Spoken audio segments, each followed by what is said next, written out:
lovely day!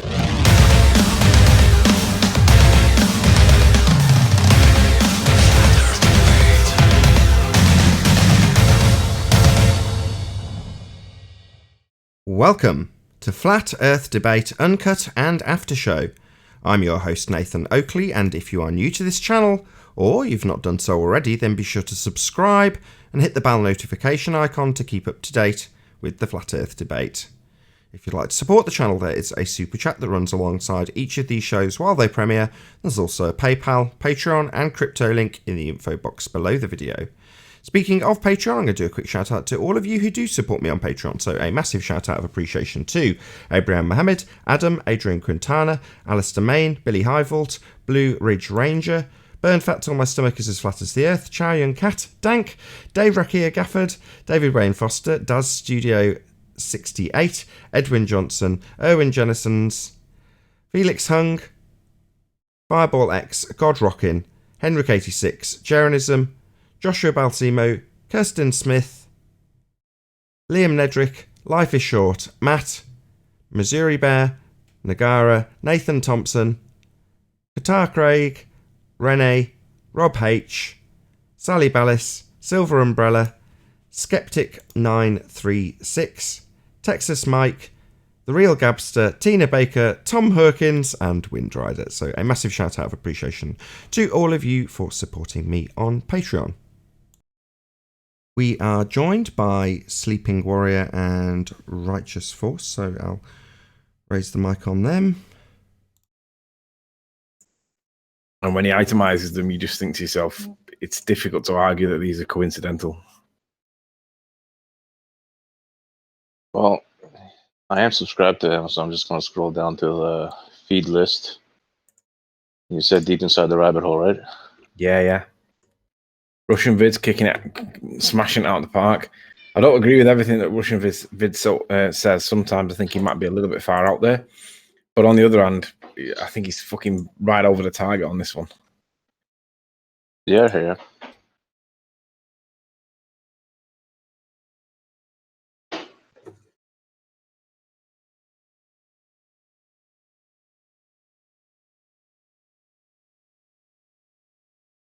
When did this video come out? So I think it was sometime overnight. It was there this morning when I woke up.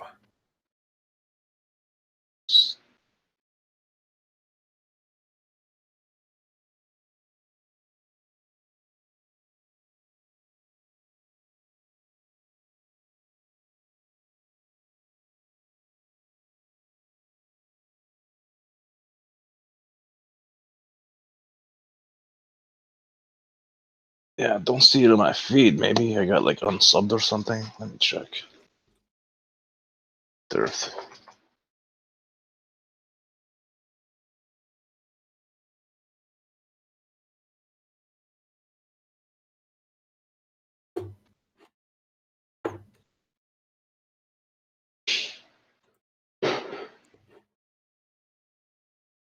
Okay, yeah. I'm still subbed to him. I see his channel. You didn't get the notifier. I'm going to double check now because I see February 13th. Oh, that was yesterday. Maybe if I scroll down further.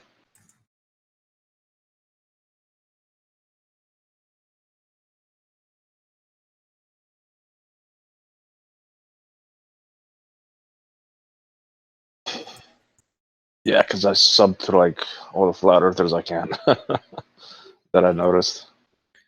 Yeah,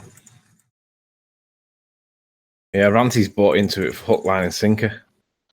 Yeah, it's on my feed. Sorry for interrupting you. Come on. So's Paige, and I was listening to snippets of it last night, and I was like, "Oh God." I don't believe that the evidence that we've been presented isn't anywhere near persuasive enough. Ranty said, you can't go into China. There's 50 cities that are in isolation right now. So I went straight to Manchester Airport's website, seeing if I could get a flight to Shenzhen or somewhere in China, and I could get one. Now, I'm not saying that proves anything. What I'm saying is that when he cites his evidence for why everywhere's on lockdown somewhere in China, well, I've just got evidence that doesn't support that because it seems that I can get there. So I'm not saying that I can get there. I'm just saying that if you accept evidence of something, then you have to accept that there's equal and opposing evidence that is against that. Whether you accept it or not is a different point. But the point I was making is that they're accepting really weak evidence. I hear you.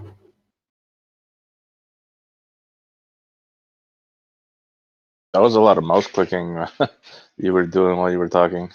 A lot of mouse clicking. Yeah, I thought it was mouse clicking. I just came to mind. Sorry, right it wasn't. I was just deleting a road off my city. Okay. I'm done now. No, it wasn't bothering me. It just came to my mind.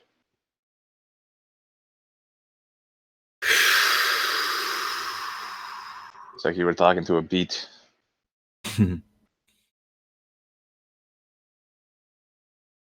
Is that your cat? Yeah. I didn't He's know not anything happy like with that. the new food, so Yeah, my he just dog's wants fussy snacks. over food.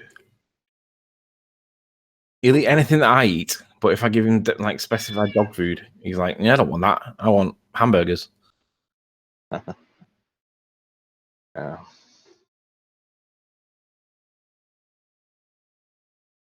Ow. Hold on, I'll give him some more snacks. Scooby snacks.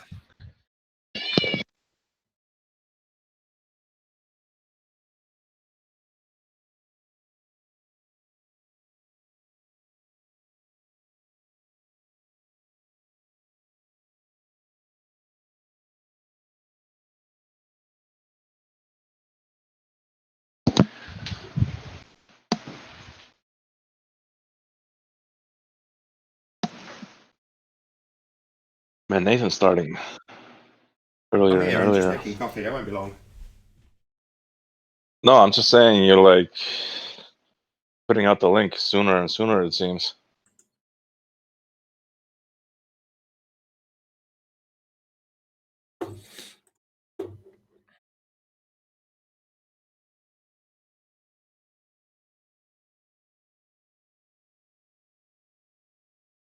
So what brought you in Discord yesterday? Loose end. Nobody was on. Wanted to see who was doing what. And as I came in, I had Zanuck criticising Arwin for failing to do definitions, and I thought, who the fuck are you to criticise Arwin for that? You're fucking guilty as anybody. Zanuck's probably one of the worst for ignoring definitions. Was there anything good? I noticed since there were so many people there and some extra mods, I decided to take a break. So I wasn't really listening after a while. I noticed you took off too. You went on Devon's not that long after. Yeah, I had to go and take the dog out. It gets to a certain time in the day. Sorry, I'm doing a clicky thing again. It's done now. No problem. He gets to a certain point in the day, and he's like, "Right, Daddy, I want to go out now," and I have to take him out. Oh. He's a little bugger. Whew. Why don't you just get a cat? Because he's my little boy. Yeah, after 13 years of ownership, why don't you get a cat? Yeah, just toss him in the bin. Take it back. You might get a refund. Might not be too late.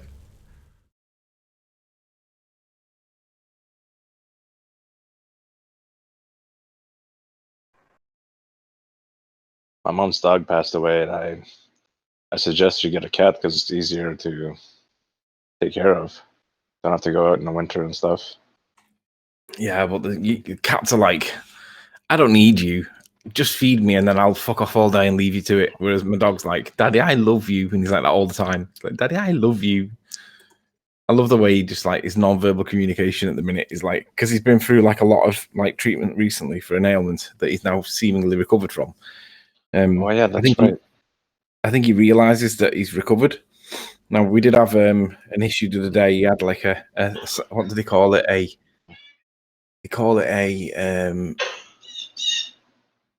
What's it called? Basically a stroke or something. A stroke or a seizure or something. He had something and they call it a neurological event. That's what they call it. And it was bad because I'd never seen him have anything like this before and I didn't know what the fuck was going on, but I had a CBD on me, so I was okay. And, I was going to ask you about that. So that stuff actually worked? Well, Like, I'm not saying I had doubts, but like, I'm curious to your hands-on experience with it. So we had 2 treatments. He had CBD for his day-to-day removal of his symptoms to allow him to just live a comfortable existence, but it was only short-term. And he had the THC, which is like the stuff that they say is like illegal, right? And it's because it cures him. He's made a full recovery from the idiopathic pulmonary fibrosis. He doesn't have any coughing. He's not out of breath. He's running around like a lunatic. Although when I did take him off it, he had it was either a mini stroke or it was a seizure of some kind. And I think it might have been something to do with the withdrawals because he was on such a heavy dose for 3 months. When you remove it and stop immediately, I think there might have been some kind of psychological impairment or neurological impairment that it caused. But I'm not expecting him to have another one. I think it was just a one-off. Now, his dosages throughout the period were 24 drops of CBD, 24 drops of THC, and he was up to 26 drops of CBD every day for the duration of the period. And unfortunately, that requires a hell of an amount of dedication, commitment, and self-discipline. And it causes a lot of psychological issues because there's trust issues that, you can really sever the trust with your little boy if you're not careful, which is what I didn't want to do. Anyway, cutting a long story short, he's made a full recovery. He had a psychological issue the other day. And then Meakin said he doesn't think that's going to come back. It might come back. If it is, it's probably a seizure, and you may get another one. But he thinks he'll recover from it, and so do I. But the original ailment, the idiopathic pulmonary fibrosis, is gone. He's cured from it. He's not got any. I mean, you'll listen now, but in the background, if you notice, I wasn't on the show a lot recently because I was dealing with him, and he required 24-hour care, 24-hour supervision, because I'm listening for him coughing, and his coughing will denote when he needs his drugs again. And when his coughing stops, that tells me that he's got no issues anymore, and he's not on drugs anymore. He's got no coughing whatsoever. Now, if I make him run, and when I say run, I mean at least a canter or a gallop or a sprint. If he does any proper exertion, he will start coughing because he's got capacity in his lungs where he's still got dead cells that need to come out over time. But his day-to-day normal rest rate of his heart and his lungs and his overall circulatory system that's at rest doesn't cause him to cough anymore. So what I've got to do is I've got to take him on like regular but small walks where he gets a little bit more exertion to cough out the remainder of the shit that's in his lungs. But he hasn't got the condition anymore. He's completely cured, which is a massive, massive result. Yeah, that's very happy for you. Yeah, it worked is the answer. It worked. It really worked. And I've found that there's an idiopathic pulmonary fibrosis research center in Oregon or somewhere in Illinois. It might not have been Oregon, but it was somewhere in Illinois. And I've contacted them and I've asked them, would they be interested in working with me and somebody else to test this on, because I've cured it with this treatment. And they say there's no treatment. And it's like, well, if there's no treatment, then my dog can't be cured, but my dog is cured. So it's worked. I know what the independent variable was. I know what the dependent variable was. And I know that I administered it militarily to the way that I was told to do it. And he's not coughing anymore. You won't even cough. And that's the main symptom, coughing. It gets worse and worse and worse. You'll not even cough. So on that basis alone, I know that he's fixed, and I can prove it. My problem is that I couldn't confirm it because I didn't get it officially diagnosed, because the vet said you can pay for X-rays and you can pay for biopsies if you want the diagnosis confirming. She said, but in my experience, in your dog's symptoms, based on the medication that he's had and how he's responded, he's got the IPF. And I said at the time, don't bother paying for them. I said, I trust your judgment. But I didn't trust her I trusted a diagnosis, but I didn't trust a prognosis.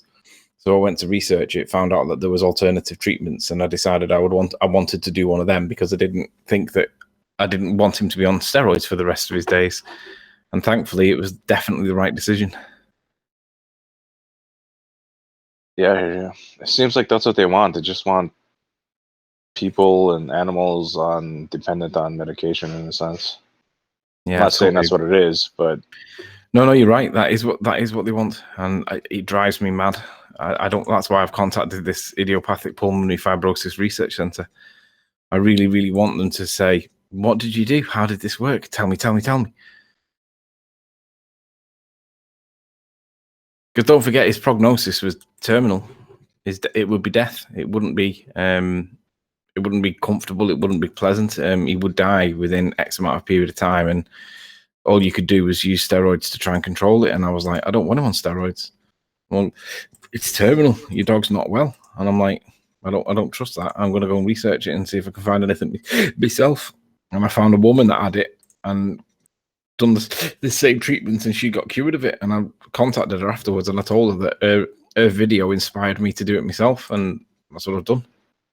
So yeah, he's not going to die from that. He'll die from something else, but it'll give me like another 18 months or so, hopefully, before he gets close to that. But I noticed that there are other benefits as well. I noticed that he was gradually becoming more and more incontinent, and so when he'd be sat on the sofa watching TV at night time with us, just chillaxing, he'd leak. Now it wasn't a lot, but it was noticeable, and that's gone. And that's down to this, because he was doing it before, he's not doing it now, and I don't have any other explanation for it. I noticed that his glaucoma or cataracts over his eyes, I'm not sure which one it was, but he had the clouding or the misting of the eyes, the lens on your eye. That was beginning to affect his vision. From I could see it, and I know that he must have been able to see it. It directly affected that. His clouding of his eye lenses is gone. And that's another thing that they say there's no cure for. Again, I don't believe that. I fixed that. And he also had another benefit that he had was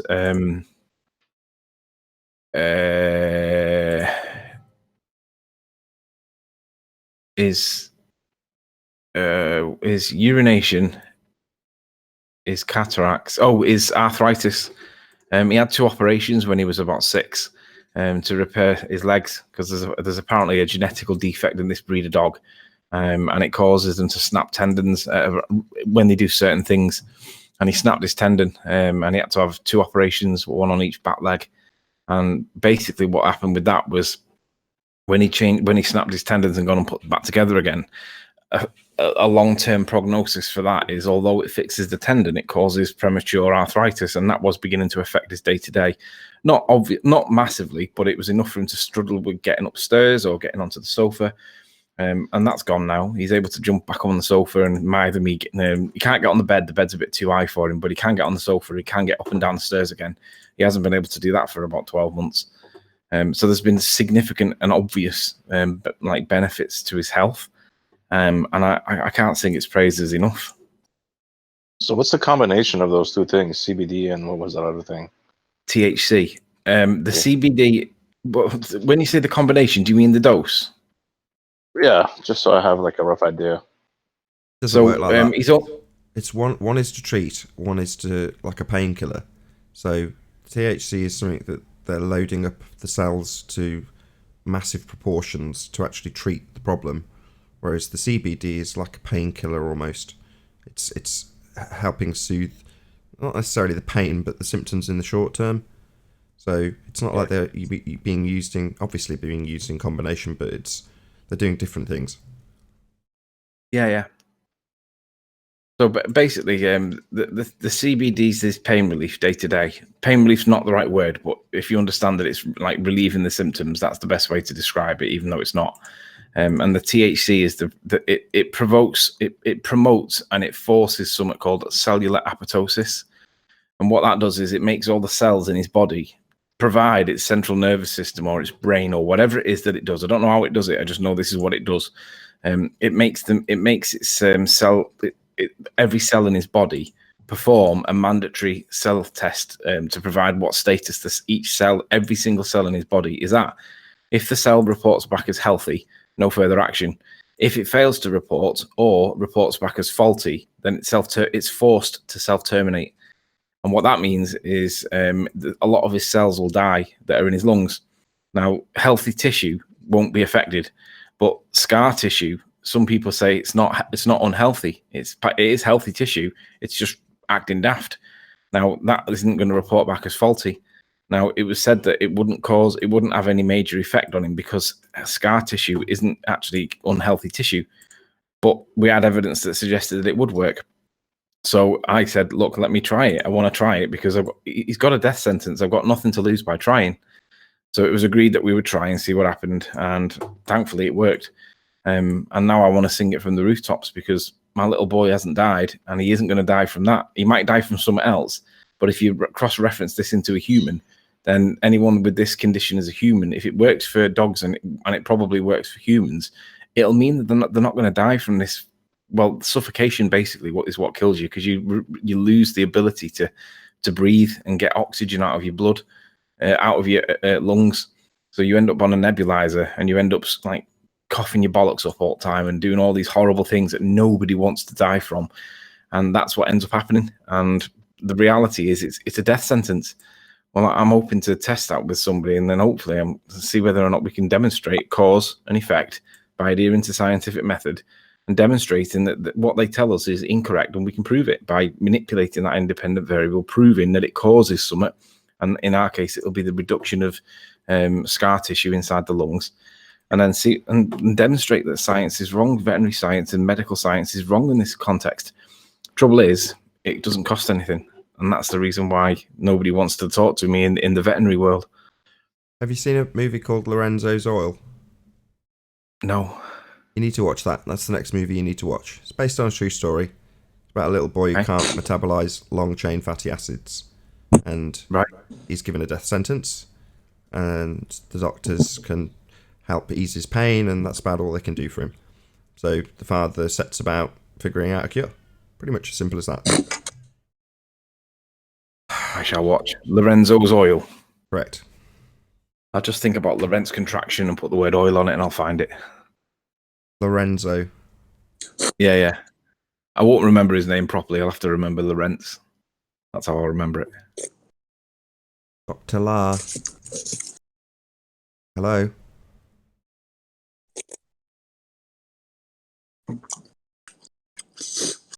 Dr. La.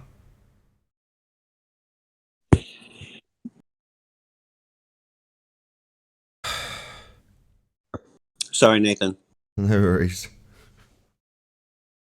Nathan, guess who's back on the scene? I have no idea.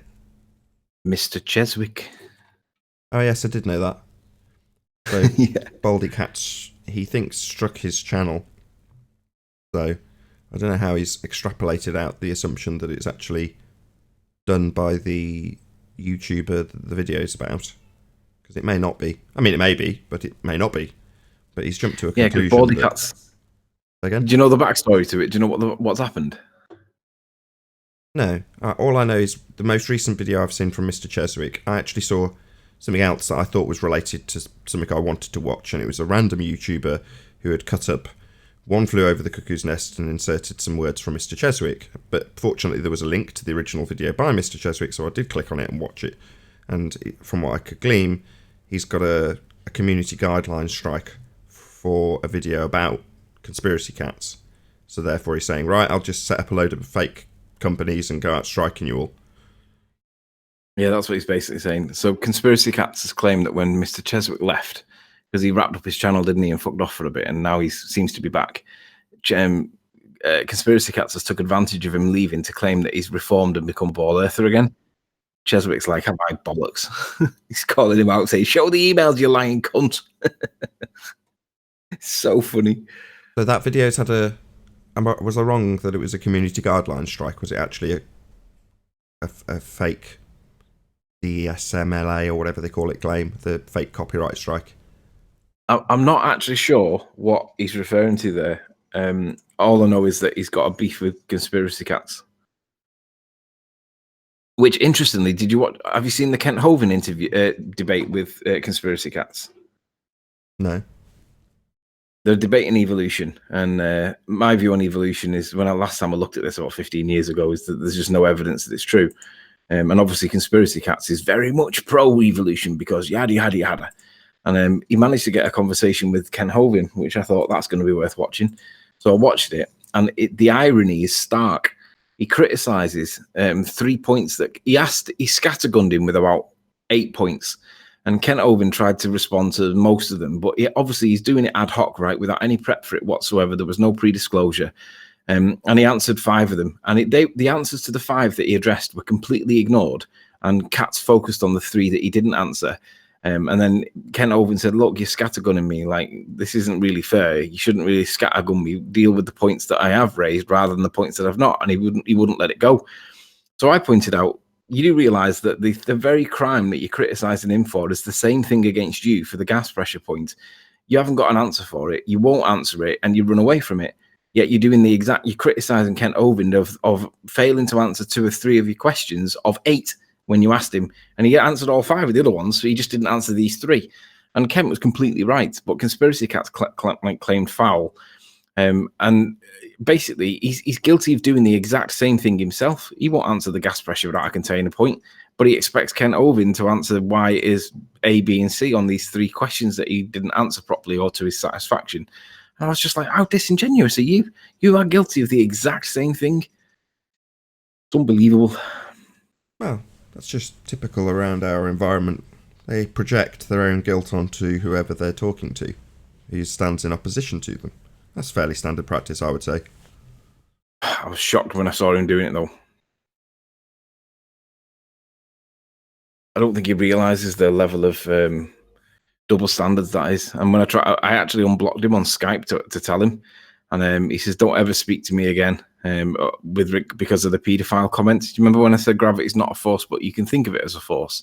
And I used Conspiracy Cats to contrast and say, well, if that's the case, that you guys are going to treat gravity as a force when you know it's not a force, then you can equally say, well, Conspiracy Cats is not a paedophile, but we can think of him as a paedophile. And he absolutely hates it, and rightly so. He's not a paedophile. But the more we talk about it, the more it becomes possible that by inference, because you're talking about it, you're reifying that he might actually be a paedophile, even though he's absolutely not. And he hates it, but doesn't understand that by talking about gravity the way he does, he's doing the same thing as what he's criticising me of. So he just doesn't like it. It's just unbelievable that these guys don't see the problem with their position. Shocking. I think they do see the problems, and they want to brace against them and, defeat someone in an argument because they think that somehow the points that are undefeatable, Black Swan is a perfect example of that. If they can obfuscate it enough that they can basically... It's the equivalent of putting your hands over your ears and going, la la la la la la la la. I can't hear you. Let's just talk about something else. Yeah, that is what he's doing. And he thinks that's totally acceptable. And I'm like, no, dude, it's not acceptable at all.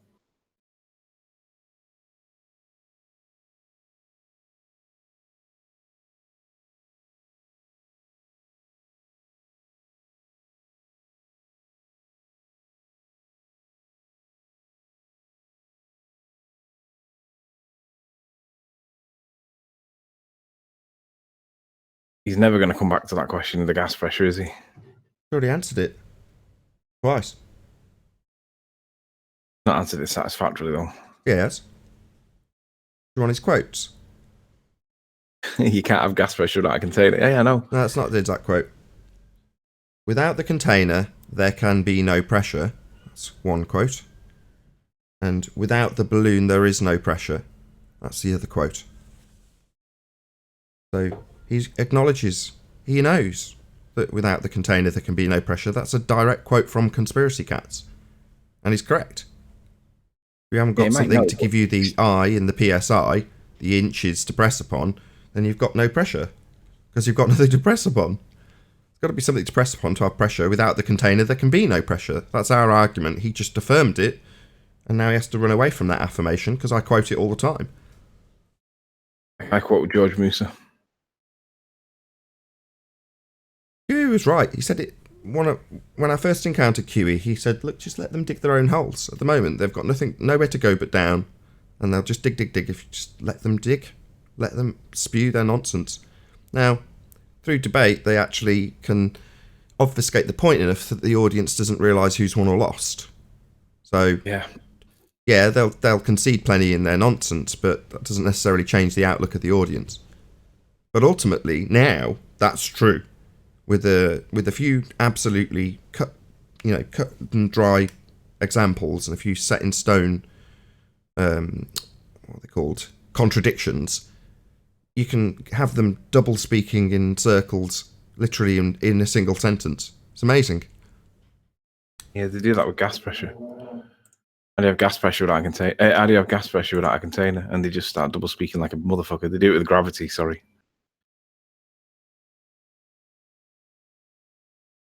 Really, I just want him to concede and admit that he can't demonstrate this shit. He's never going to do it, though.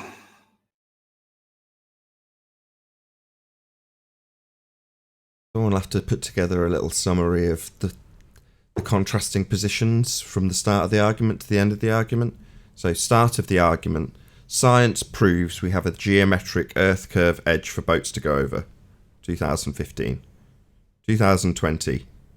Science doesn't prove anything, and the edge of the sphere is non-physical. To be honest, Nathan, we're better off arguing it from Galileo back in 1816 or whatever it is, whatever date Galileo said that boats, because that's where it all goes back to. Galileo was the one with the telescope at the beach. I think it goes back to him. But yeah, you're right. We need to laugh at these dopes.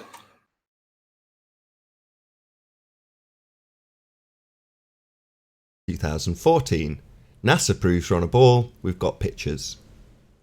2020. Your pictures from Narnia aren't going to cut it. You can't have gas pressure without a container. The sky is not a vacuum. When did we last have an argument about anything from NASA? Like, seriously. In a serious vein. Obviously, we've discussed NASA in recent times, but whenever we actually had somebody join the discussion and debate with us that NASA's real, when did that last happen? I think there's like a mutual respect that nobody brings NASA up, because I think the ballers realised by bringing them up at all, it's like they're not credible. I think they accept that they're not credible. But space has been debunked. Because prior to the concise argument in regards to gas pressure without a container being formed, there were still plenty of people that would argue the toss all day long about stuff that flat earthers claimed was CGI versus them saying, no, it's just real, they're out there. Look, there's the ISS going by. Look, what do you think that light in the sky is? Since gas pressure without a container, we're going, oh, that's a light in the sky, but it's definitely not whirling through a vacuum. The gas we're breathing would fill the space. Obviously. You know, that's now made it mainstream. You know, Mark, hats off to him, in about a 3-second breath, managed to make that very concise argument. You know, if you have this gas that we're breathing now and you have a vacuum chamber with a cork above us and you pull out the cork, the gas that we're breathing goes into the vacuum chamber. Now times that vacuum chamber by 1 million. That's what you've got claimed to be above our heads in the sky. Nah, we'd all be dead. I thought Matt did really good. I don't agree with everything he said, but I think he's the best man to get points across in a way that's affable. I mean, let's be honest, most of us came to this topic one way or another through either Mark on his Flat Earth clues or through Dubay on his 200 proofs. If you didn't, then I don't know how most people did, but that's how I understand most people came here. Back in the day, math was Morning, guys. The leading figure. Hello, is that Travis? Yes, sir. How you doing? Amazing, I actually recognised your voice. Normally I just say, hey, righteous. Yeah, normally I'm righteous number 2. Now, I came to Flat Earth through the Morgile, and then Dubay, and then Mark Sargent in that order. Me, it was math. Then I would say Morgile was second for me. So I came across Morgile videos. For me, it was Stefan Molyneux, Red's Rhetoric, and then Jeranism in that order. So Red's Rhetoric was the reason why you became a Flat Earther? Yeah, well, how was it? I was watching like Star Wars reviews, and one of them was Stefan Molyneux, and he did a Flat Earth debate with somebody, and that opened the floodgates for Flat Earth recommendations. And I rejected them except for Red's Rhetoric because it was a baller video proving the curve, and I'm like, yeah, I'll watch that because I heard about it. So I watched that boat going over the curve video, or so it says. But then this next suggested video was Jeranism, boats going over the curve debunked. Direct response to that Red's Rhetoric. And then after that, I was like, wait a minute, maybe this is not so crazy. And that's it. Back in the day when YouTube gave you sensible recommendations based on the topics you were watching in this regard. How amazing. I came to, I was I was researching pyramids because I realised that whatever pyramids were, they weren't tombs. And once I got to the end of my research and I was satisfied that they were not actually tombs, I was scratching around because I'd realised that there was a wealth of knowledge on the internet. Some of it you got to sift through it and work through what do you accept and what don't you accept. But the overall conclusion, I mean, I'm not sure what the pyramids actually are. I believe that the power plants. I don't have the physics to explain exactly how the power plants, but there's no technology. There's no reason for them to be building tombs the way that they were built if they were tombs. So I realized that they're not tombs. Whatever they are, I don't really know, but I realized they're not tombs. And that was my conclusion on that. And then there it was sitting in the corner, 200 proofs the Earth's not a spinning ball by Dubé. And I looked at it periodically throughout my research on the pyramids, and I was like, I'm not clicking that. It's silly. And then it kept coming up. And then when I got to the end of it and I was scratching around looking for something to consider, should I do 9/11 again after 15 years or whatever? I just thought I'll click on it because I thought if he gets just one or two of them right, we're not on a ball. Let's see how many of these have got any credibility whatsoever. Started watching it. I was like, holy fuck, this is worth talking about. And then I realized it was actually a live topic. It was a current debate. Didn't realize it was like I thought it was historical. Didn't realize it was active. Didn't realize there were people literally arguing about it now. And that got me really interested because I was like, really? What's going on here? That's weird. I thought the same when I was watching math. I remember it vaguely thinking, is this some really old video? Because it came up on the autoplay. I wasn't even selecting it. And I believe the videos I was watching at the time were about propaganda. So I was probably looking at subliminal messages and hell and death cell and sex cell and all that kind of stuff. And then just on autoplay, Math Powerland's jabbering away. And he just mentioned flat Earth. It wasn't like he was specifically even saying it. He just sort of said it in part of what he was talking about, which I only vaguely remember. But I remember hearing it and just having a revelation on the spot, and going and waking up my wife, shaking her in bed and going, it's flat. Because it wasn't like I needed to think about it. You know, I'd done all the air travel and had the thoughts about gravity being bullshit and Coriolis being bullshit while I was on the plane, and literally observing it for myself. None of it made any sense. There was always something not quite right. I didn't know what it was or couldn't put my finger on it. But having gone on a flight and gone, I wish I could get higher, and understanding that you couldn't ever see what they claimed was the physical edge of the sphere curving at the altitude you were at on a plane, I kind of yearned for the curve that I never saw. But if you think about that psychologically, I was thinking, I'm not seeing it. It all looks flat to me. I just never phrased it in that way in my mind until I heard Math Powerland say just the words flat Earth. And it's like, fucking hell. Oh my God. Yeah, it is. I've never experienced any curve. I've been all over the world. And the world's flat as far as I can perceive. Yeah, it took me a lot of persuasion to consider the possibility that it might be flat, let alone the evidence that it was actually not a sphere. I don't like saying flat because I can't prove that it is flat, but my point is that it took me a lot of persuasion to consider the possibility that it might not be a sphere. Because I thought, how can science get that so badly wrong if science is supposed to be the authority of everything? And then I considered the possibility that we might not actually be being told the truth. And then it kind of dawned on me there that like there's more to this than meets the eye. Started watching that 200 proofs, and I just thought, he only needs to get one of these right. Thought, how hard can it be? And then I realized it was a live topic, and I was like, ooh, this might be worth talking about, having a conversation about.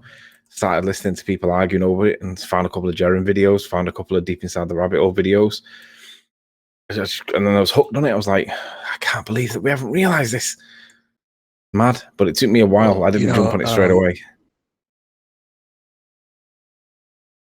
Eric Dubé actually said that he just honestly expounded on William Carpenter's 100 proofs that Earth is not globular, and so that was about half of his material just came from that book alone. So all those old time depictions and railroad depictions and perspective, and different engineers at that time just basically stating it would be impossible to traverse. Yeah, but the end of that argument, as it's depicted or given to us historical reference, leaves us at the state we were at, I don't know, a month or two ago, a draw. They say Earth is based on this geometry. We say Earth is based on these optics. And both positions can be deemed tenable. Now, we poured ridicule on and highlighted the absurdity of their position, but it's still a position they can hold, and did, until literally until 2020. And that is going to be the birth of the Black Swan argument, because, yeah, we can debunk space. Sky's definitely not a vacuum. That's a violation of natural law. And you can definitely debunk that we're not spinning. We don't have a Coriolis deviation. So what you're left with is the assertion that we're on a sphere, the physicality of it, which is based on the geometry, and that's now gone too, as of 2020. So the position is completely and utterly untenable in terms of being able to hold it as an actual feasible outlook of the world. Do you know what I've realised, Nathan, about the Black Swan argument? Go ahead, sorry. Do you know what I've realised about the Black Swan argument, Nathan? That Rumpus and co. don't realise that it's a direct contradiction, right? If boats are supposed to go over the geometric horizon, but they say, well, the horizon looms up or whatever nonsense to explain the counter-argument, then if it does rise up the way they claim, it's impossible for boats to go over the curve because the curve gets flattened out and they can't go over it. So they can't have both positions, right? But ballers don't realise that. They think that they can still have boats going over the geometric curve, but we see it as though they're not going over a geometric curve because it flattens it out. Yeah, well, if they're not physically going over a geometric curve, it can't flatten out. Yeah, that's why it's deemed a Black Swan argument, because I know up until the point they that don't realise it yet. Up until the point that you've got the assertion that the horizon is not a physical position, and they all have to argue for that because it's patently obvious and been demonstrated. Once you're at that position, it doesn't go back to the previous argument the following day. So it's like I compared, I can't remember which of the village idiots we're currently dealing with that this was in regards to, but one of the village idiots just offered up a white swan immediately after. Here you go, look, here's the horizon in front of the oil platforms. And you go, no, village idiot, just because the man who had a black swan in a cage has gone from the village now, doesn't mean that you offering me up this white swan means that all swans are white. The horizon will never be geometric ever again. That's why they've got to explain it. And correct, Anthony, you're suddenly left with a stark contradiction. And the contradiction is the concession, because their position that they hold in regards to the horizon being geometric means it must be geometric. It's just that simple. As soon as it's not geometric, it's not geometric. So, yeah, it's a contradiction, but the contradiction is also wrapped up in a concession that we don't have a geometric horizon. And their very argument is that we have a geometric horizon. So, it's a win-win. But yeah, like I say, Coriolis, Sky Vacuum, and Black Swan. We don't have outer space. It's fake. The sky's not a vacuum. If it was, the gas would fill the space. There you go. There's the extended argument. The Earth does not spin.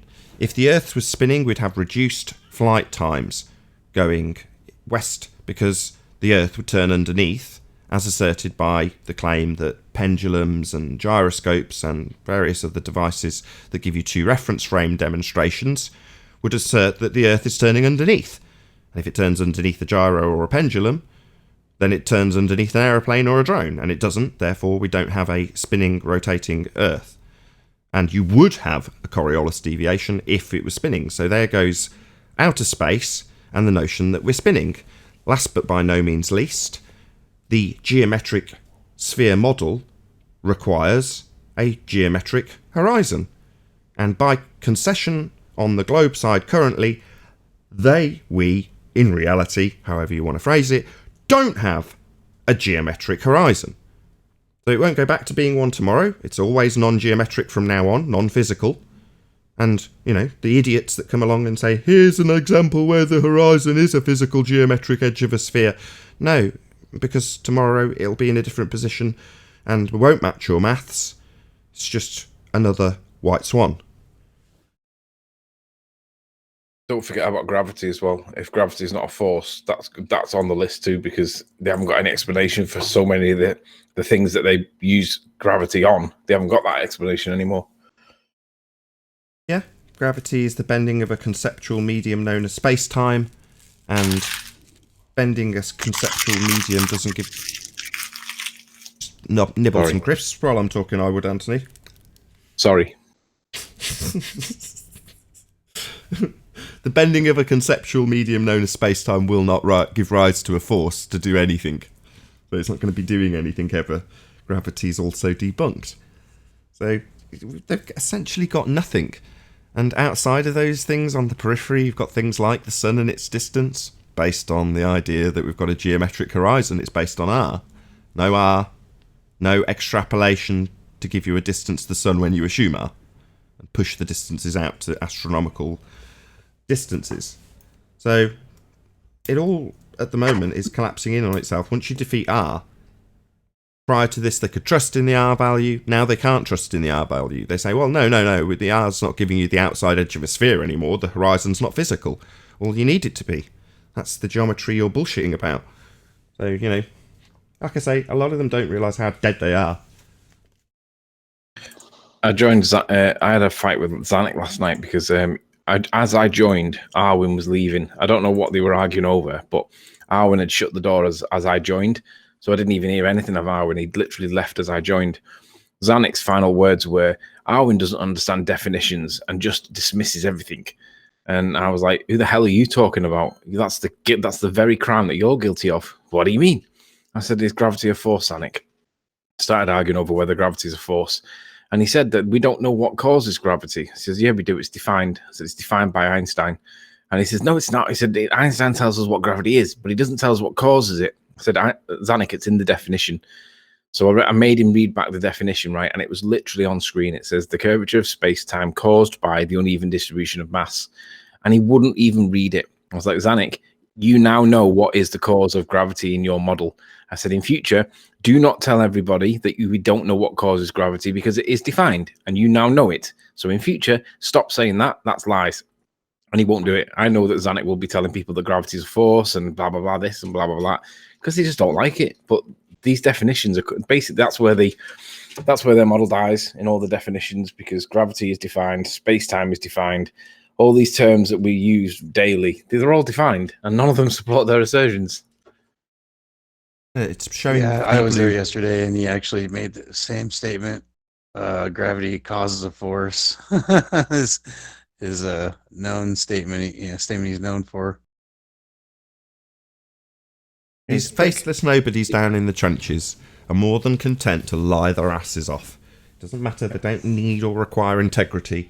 They're nobodies, just influencing audiences. That's their only purpose, and they'll lie. Bad Bob the Science Guy, Brenda, Zanuck, and Rumpus in the last few days held to task on outright lies that they've told. And it'll just get worse and worse and worse. That's what you do when you're equivalent to a cornered dog. You bark and fuck, and that's what you could do. And their barking is their lies. So we're just going to see a torrent of lies from all these people going forward as their model falls apart, it seems. We'll also most likely see quite a lot of infighting. So watch this space, because you're going to see all of the globies turning on each other as their bullshit ad hoc explanations don't match up. So prepare yourself for a lot of globers fighting with each other over this. It will happen, I assure you. And are they trust? It's already happening. Oh, brilliant. I was there fill me in, yesterday, 10th man. and Zanuck was... Sorry, I Well, must have... they're contradicting each other left and right now. I mean, all the various clips that QE's playing, and I catch on the Emma UK show as they're talking about what this guy said and that guy said, it's already falling apart. They don't know how to handle the black swan, because if the geometric horizon is purely a theoretical construct and not anything you could see, then R is theoretical construct, not anything that is. Yeah. Well, they don't. The reason why they don't know how to deal with it is because they don't have any way of dealing with it. They're not familiar with anybody that challenges them. They expect everybody to just believe their bullshit. Now they've got real arguments for why it's not true, and then they're not used to this yet. It's going to take them time to work it out. Half of them don't even understand it yet. John's right. It's going to take them a while, but it's interesting. Well, now you got some of them saying there's 3 to 5 horizons, and others saying no, there's only 3 horizons. FYI, there is only one horizon, and the globe model requires that horizon to be geometric and physical. That is all. Yeah, they're going to say geometric horizon is not a real measurement. Well, then R is not real. See, every time they say it, then R is gone. Yeah, but that's a concession, isn't it? Just listen to what you've just said. Is. Yeah, the R value and the horizon that we claimed was physical, that's not actually physical. It's apparent. They like using that word at the moment, don't they? Incorrectly. I like that. I'm not even going to... I'll say no more on that. Let's just hope a few people use that word a few more times. I look forward to it. Well, let's put it this way. It's numerical, but in other words, this is just a mental exercise, not an accurate result of actual measurements. Well, that's a bit of a tough call to make if you're trying to fight for the physicality of a sphere-shaped Earth. No, just a mental exercise where we essentially take something that's not really physical or real, and we give you an idea of how we've extrapolated from it being absolutely physical and real in the model with its geometric horizon, and extrapolate that out to the non-physical world that you might experience on a given day. Well, that's convincing. Far cry from Earth is a sphere. That's what they used to say. Hello. Now, Earth's kind of a sphere if you think of it as a sphere. Well, Earth just lost its sphere of influence big time. Hello, guys. Nice. Did I just hear Earth is not a sphere? That's what they're having to concede. They're having to say, no, you know, we're getting our geometric idea of what the horizon could be if it was physical. You know, and so it goes on, rather than, yeah, of course, that there horizon's blocking the bottom. Where's the beach? Earth curve's blocking that beach, that's where it is. We ain't going to hear those arguments anymore now, are we? Where's the beach? Impossible since 2020. Where's the beach? It seems so brilliant. Back in the day, that used to really annoy me. Because it wasn't the argument we were having. We're basing what we can see and where it's physically supposed to be when you reify an Earth curve model based on geometry that excludes perspective. That's what we were arguing about. Meanwhile, the Muppets, the village idiots, they give you the best ammunition when things like this happen. What about where the beach is? What's it hidden behind? Is it behind that physical edge of an Earth curve you've got? Or is it the Earth curve that's non-physical that you're just going to base geometry on when you take the atmosphere, turn it on its side, give it the atmosphere value of an R value that you don't have? It's all getting very messy, isn't it? What about where the beach is? Yeah, about that beach. Is it blocked by Earth curve? Yeah, is that when they would ask, why can't you see the beach? Yeah. Is that when they would ask, why can't you see the beach? Yeah. The idiots. The other people would focus on the argument in regards to how we'd lined up the model that we were comparing, because they wanted us to burn our own straw man. Yeah, let's compare models. They're all rubbing their hands together. Meanwhile, village idiots are asking where the beach is. Well, the people who are presumably, at that stage, reasonably clued up that the horizon's a very weak arguing point for a sphere that doesn't have a physical edge, and a position that moves with the weather, instead of that physical edge they're claiming it is. Well, it's best not to talk about that. I always wondered back in the day when I literally drew my mouse along the line and asked Rumpus, what's this? Now, I was saying it in a tone that was asking him about the tiny millimetre wide mirage of the horizon itself below itself. But he went very quiet and didn't want to answer and got all awkward about it. I'm thinking, why was that? And it never made any sense. Now I know exactly why. Because it's the most damning part of their claim. They need a physical edge. They need this horizon to be the edge of the ball they're claiming with geometry side on with Muppet vision. And it isn't. So they're fucked. That's why they didn't want to talk about it then. And now they need to obfuscate between that line being physical and non-physical in the same breath. It's pathetic. They've got a totally untenable argument now. It's an ace. It is. And also, real quick, if I could just sneak in, please, just for a second. I'm back going back and re-listening to the show. I'm in the 130s. And back then is when you had Chris Monk working with you. And I know he went ball. And I was just curious if anybody has any way of getting in contact with him and putting the Modus Tollens argument to him. And, no point. You know. He was completely disingenuous when he turned back. I had the conversation with him while he was turning, and I asked him a few different things about this very model on screen now and why he had changed his perception. And he said, well, because the horizon drops as you raise in altitude. And I was like, that's horse shit. He's like, I'll show you on my model. And he showed me. And I had a good understanding of how his Blender model worked. I'd paid close attention while he was showing me what it did, how it worked, and what he was doing.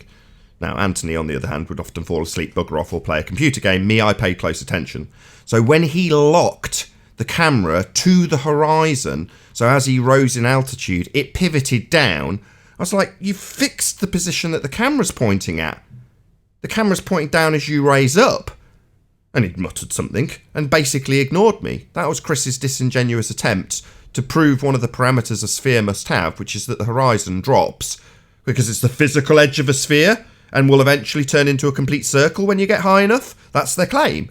Well, he hung his hat on that claim, having fiddled with his model and fixed the position the camera was looking at so it bent down, like their model does. The camera points down as you go up, because the horizon must be dropping, but they keep it centre frame by angling your camera down, even though in reality you're not. Oh, well, it's only a tiny amount, you'd never notice. You are definitely angling it down because our model necessitates it. Another piece of bullshit that Chris Monk latched onto and physically anchored his camera to try and deceive me with a justification for why I went back to the bull. Complete horseshit. Totally disingenuous. I just want to remind people. Okay, well, that answers we're that. not live yet, are we? Are we live? Not live, no. We'll be in about 2 minutes. So Rumpus has got me blocked on YouTube at the minute, probably because I did 3 videos against him in like 24 hours, and you know I can understand that. But what I want to remind people is that Rumpus claims that using a theodolite, you can point it at the horizon and calculate the radius of Earth. Well, what horizon is he going to be pointing at? Is the apparent horizon, or is it the geometric one that nobody can tell us where it is? Because if he's pointing it at the geometric horizon, then it's going to give him the radius of Earth because it's geometric and it's calculated, right? But if he's pointing at the apparent horizon, it should make it Jupiter-sized. So I wonder how he would correct his maths for this assertion that a theodolite can give you the radius of Earth if he's pointing it at the wrong horizon because he doesn't know where the geometric horizon is. I want to know how he maths his way out of that one.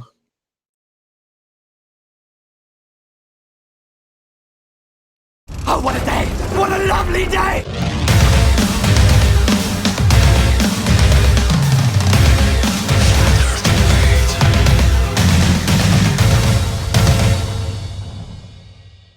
Welcome to Flat Earth Debate Live.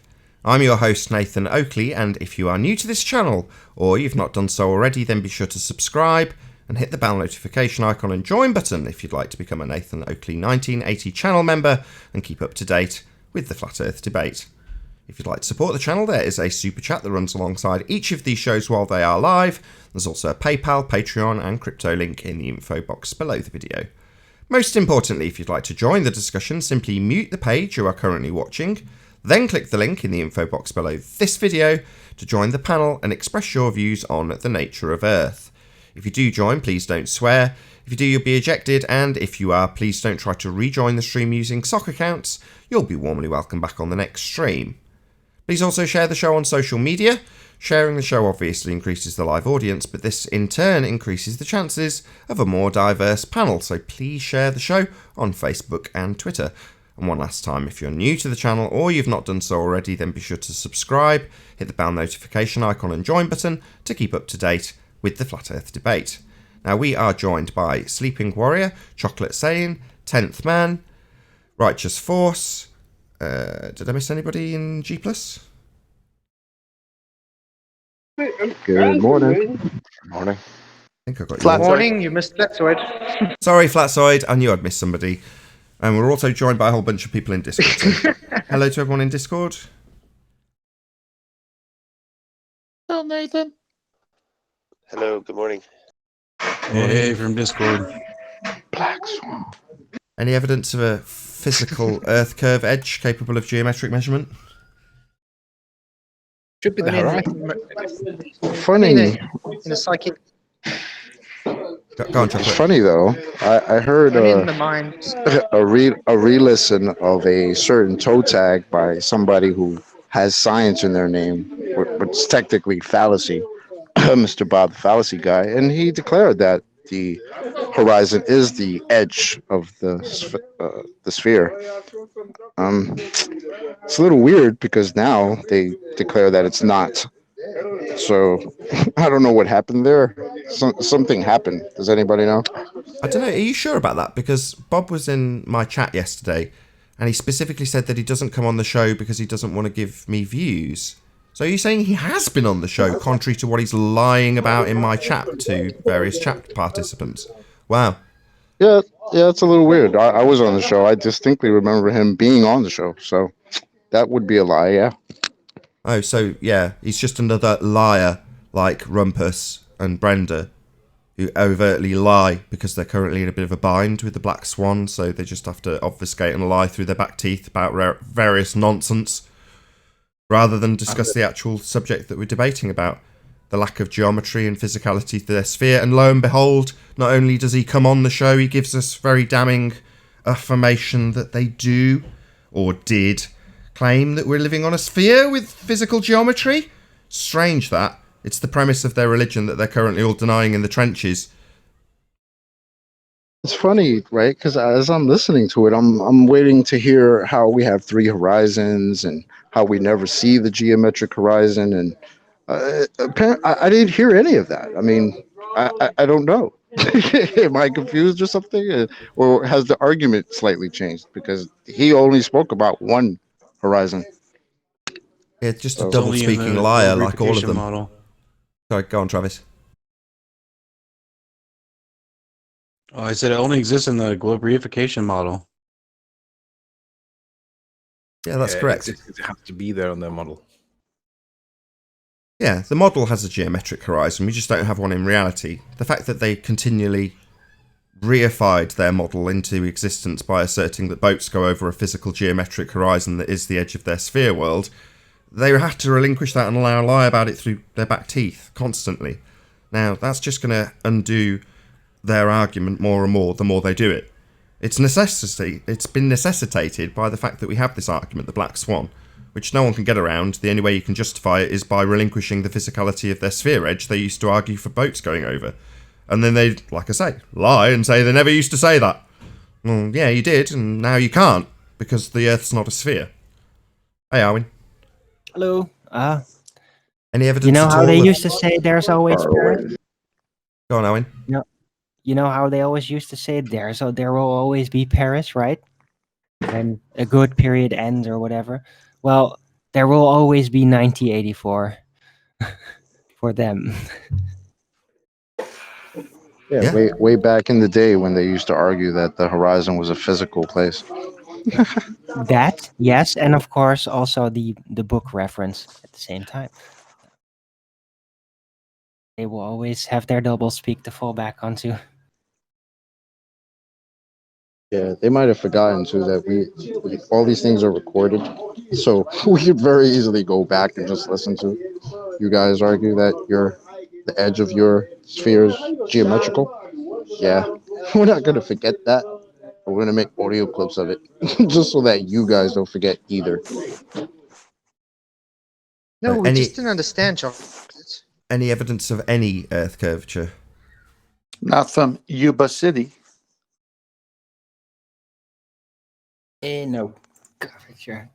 Only in the Nah, globe I think reification that model. one's out the door. I get They Discord. a bit never more in- claimed Earth curvature.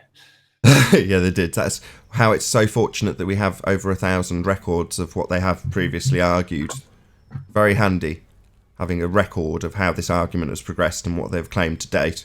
So I can just go back and, upon request, I'll give you. Rumpus demands that I go back to any Isle of Man debate and seek out where he's claimed that we have multiple horizons. No, I just found an affirmation of your... Can we play the audio clip of Bob the Fallacy Guy? Because we got it. I don't have it. We gotta be timed. careful that we don't turn out into like a radio show disc jockey with all these buttons just constantly playing these ridiculous things I that agree. bother themselves. I completely On agree. the other hand, These though, are- Yeah, if but we these are demonstrate factoids. that these guys did make claims that were no longer the current position, then it demonstrates that they're lying again. Yes, that's correct. Currently, that's what they're having to do right now because their position's untenable. So they have to either lie about their new version of events, or claim they never had an older version of events that contradicts their new version. Either way, they're lying, and they're doing it left, right, and centre. Long live the Black Swan. We do. But that's the whole thing, right? Because now they can make their claims, and we could use their previous claims to debunk their current claims. We don't even have to do anything. Exactly. We don't. Just Exactly. have to say Black Swan. I love the clips. I love the clips. The clips are fantastic. They're unique to this show, and they show the historicity of this journey. Yeah, that's what I wanted. I've known all along it's flat. There is no turning back. It's never going to suddenly wrap itself around a sphere. It's not going to do that. The ground we're standing on is flat. So the progression of an argument from a paradigm that 99% of the Western world is under to the reality of our existence is fascinating. And the only people that are going to have any detrimental effect of that are the ones that fight tooth and nail. The abusive bastards that come here. The ones that in the start of the argument were coming onto the show and joining just to mute me or mute the guests or play porn. Well, those are the ones that were relinquishing their model they already knew it was over. That's why they had to fight tooth and nail.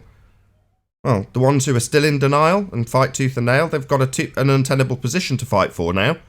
So when you're fighting for your geometry and your physical Earth sphere, remember that you've got to come here and tell us how it's not physical. It's apparent. Maybe we'll have the little argument about why we don't have apparent sizes in your geometric maths. Well, we'll get to that, won't we? Oh, no, we won't, because you won't be able to. We won't have that argument anymore. You'll just realise that it's totally untenable as you come to utilise some of the geometry that you're now having to abandon when you claim the horizon's non-physical. It must be physical if you're claiming a physical sphere that you think you live on, you morons. But no, they won't get it. It'll take them a while, and I'm more than happy to let them lie, because they're the only ones that will be left in the position where everyone's just looking at them with disgust, disdain, and distrust. Because that's what they've got left. That's all they can do from here on in is lie. And that's what they're doing. Left, right and centre. And fight. They'll fight amongst themselves. Because what we can do, we can just be laughing at them from now on while we watch them on our shows, talk themselves around in circles. Hysterical. So they'll fight amongst themselves about the bullshit ad hoc explanations that they come up with to try and justify a non-physical physical horizon that's based on a physical geometric horizon that's represented by a non-physical position. It all makes no sense anymore. He's got all fun out with the rumpus as well, apparently, for when he chucked them under the bus on Ranty's show. Arwin, do you want to go? Hold on a second, Sleeping Warrior. So for a while, Arwin's been trying to stress the historicity of the actual analogy of the Black Swan in terms of how I used it in example earlier before Arwin got it with village idiots offering me up a white swan because the dude with the cage with the black swan in it is gone from the village. You know, but Arwin, I've got you on screen. Did you want to go through what you wanted to go through?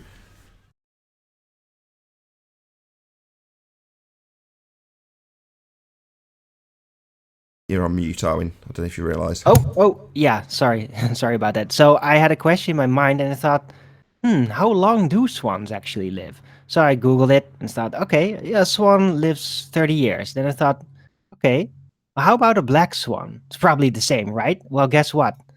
Black swans live up to 40 years. So guess what? This swan's not gonna go away so fast.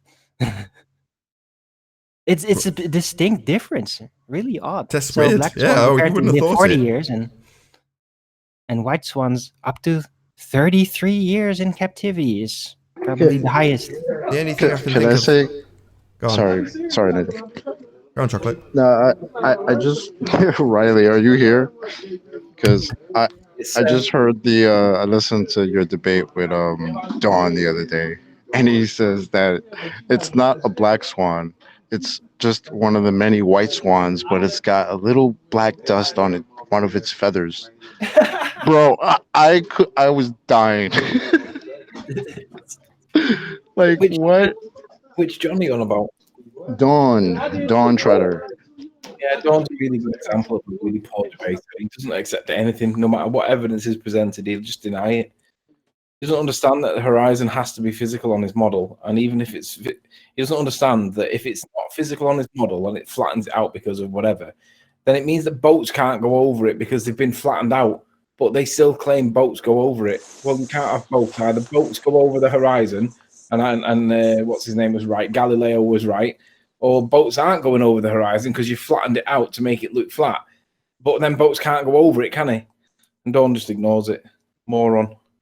Couple of quick shout outs. So FE News, where is Wiggles with this geometry now? Question mark. Thank you very much for the super chat, FE News. Really appreciate it.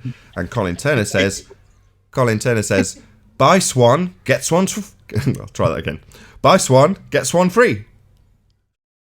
Love it. Good one. Bloody Wiggles. Any evidence of axial rotation of the Earth-based variety? Are we not done yet? I thought we would have been done by now. No, we've only got 2 questions in. We've got physicality to the sphere edge, and we've had Earth curve in general. That's it.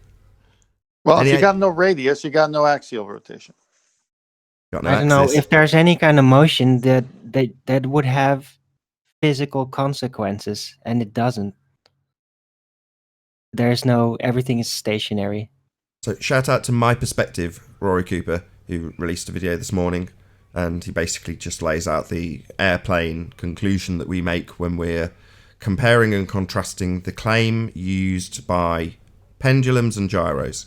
So the Earth is turning underneath the fixed frame of a swinging pendulum. Pendulum goes back and forth, but appears to deviate off its straight path, left to right or front to back, swinging, because the Earth's rotating underneath. Or a gyroscope deviates by 15 degrees an hour because the Earth rotates underneath the fixed frame of the spinning gyro. So, if the Earth rotates underneath, then we have a Coriolis deviation as claimed by those 2 devices. And planes would have the Earth turn underneath, reducing flight times when travelling west.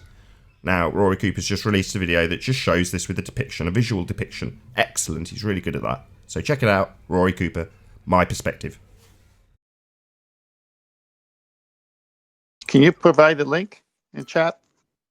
I'll do my best once housekeeping's over. Or I'll just ask the next question. Yeah, hold on, I'm going to sneeze. Right, any scientific evidence of gravity?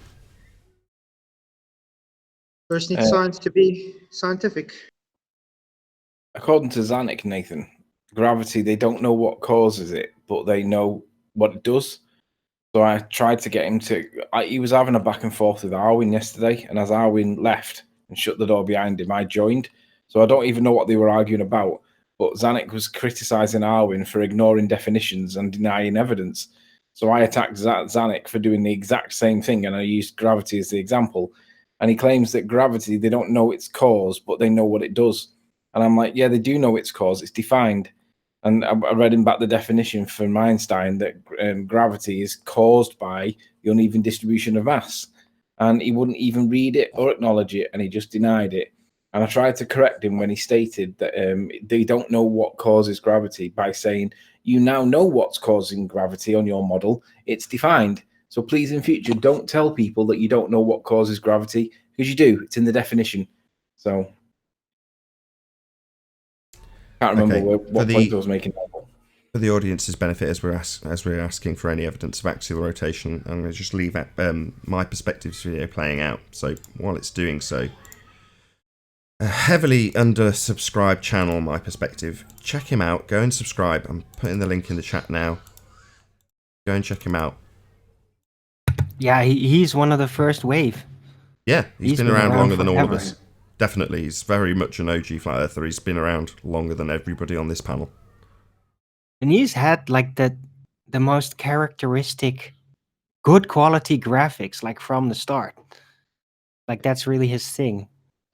He has his own style and is very concise, all very clear, very concise. I really like his channel. I learned a lot from him about perspective and visuals. He's probably the one that kind of set me out on trying to figure out the optical slant and everything. Like he inspired me to do that.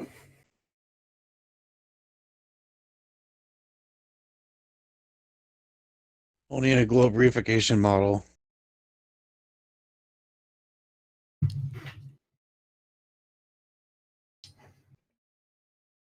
Right, we'll do some more housekeeping questions while this is playing out for the audience. Any single viable hypothesis from any of the fields of astronomy, cosmology, or astrophysics? No.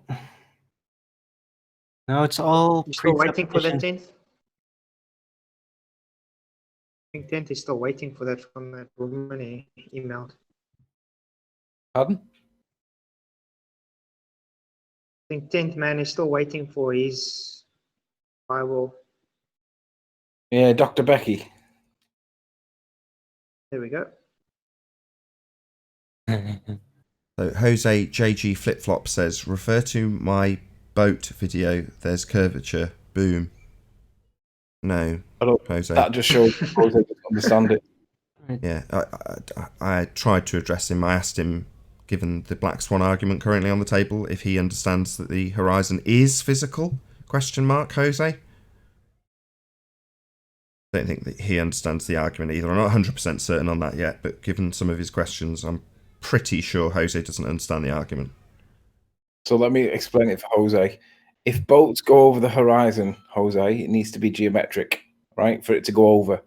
But if you guys are arguing that refraction flattens it out, then that boat that was going over the horizon now isn't going over the horizon anymore because you flattened it out.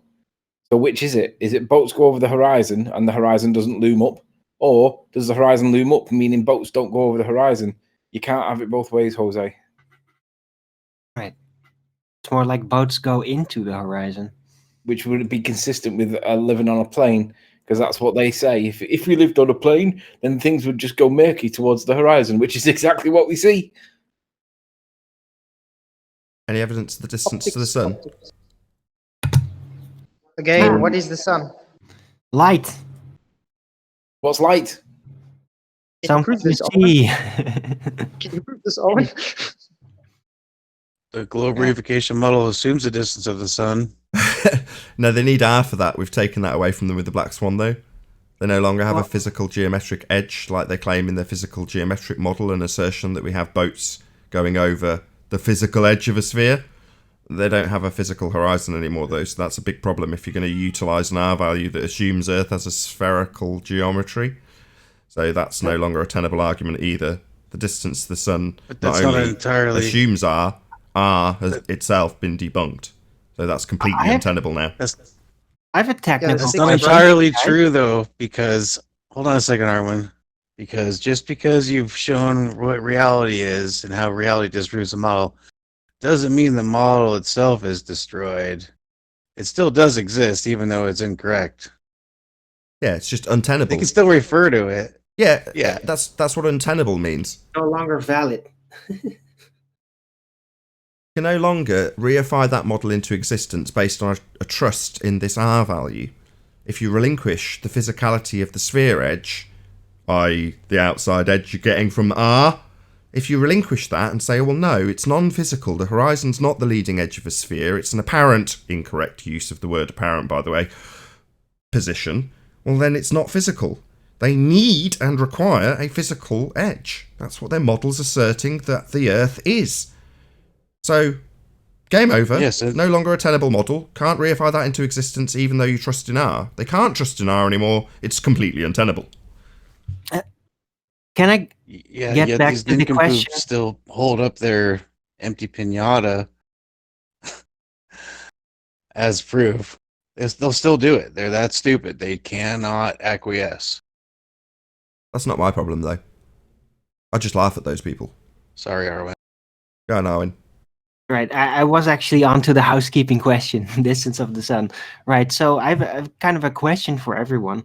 What is the farthest registered, recorded visual of actually man-made light in some way that would have been put up at a giant tower somewhere or a plane that shines extremely bright? So what is the farthest distance that light has that has been physically confirmed and made by man, of course? Confirmed visual distance possible to even Before we all see speculate, we heard the question. We heard the question and we don't need it 5 times. But before everyone speculates, do you know the answer to this question already, Arwen, or not? No, that's why it was kind of an open question.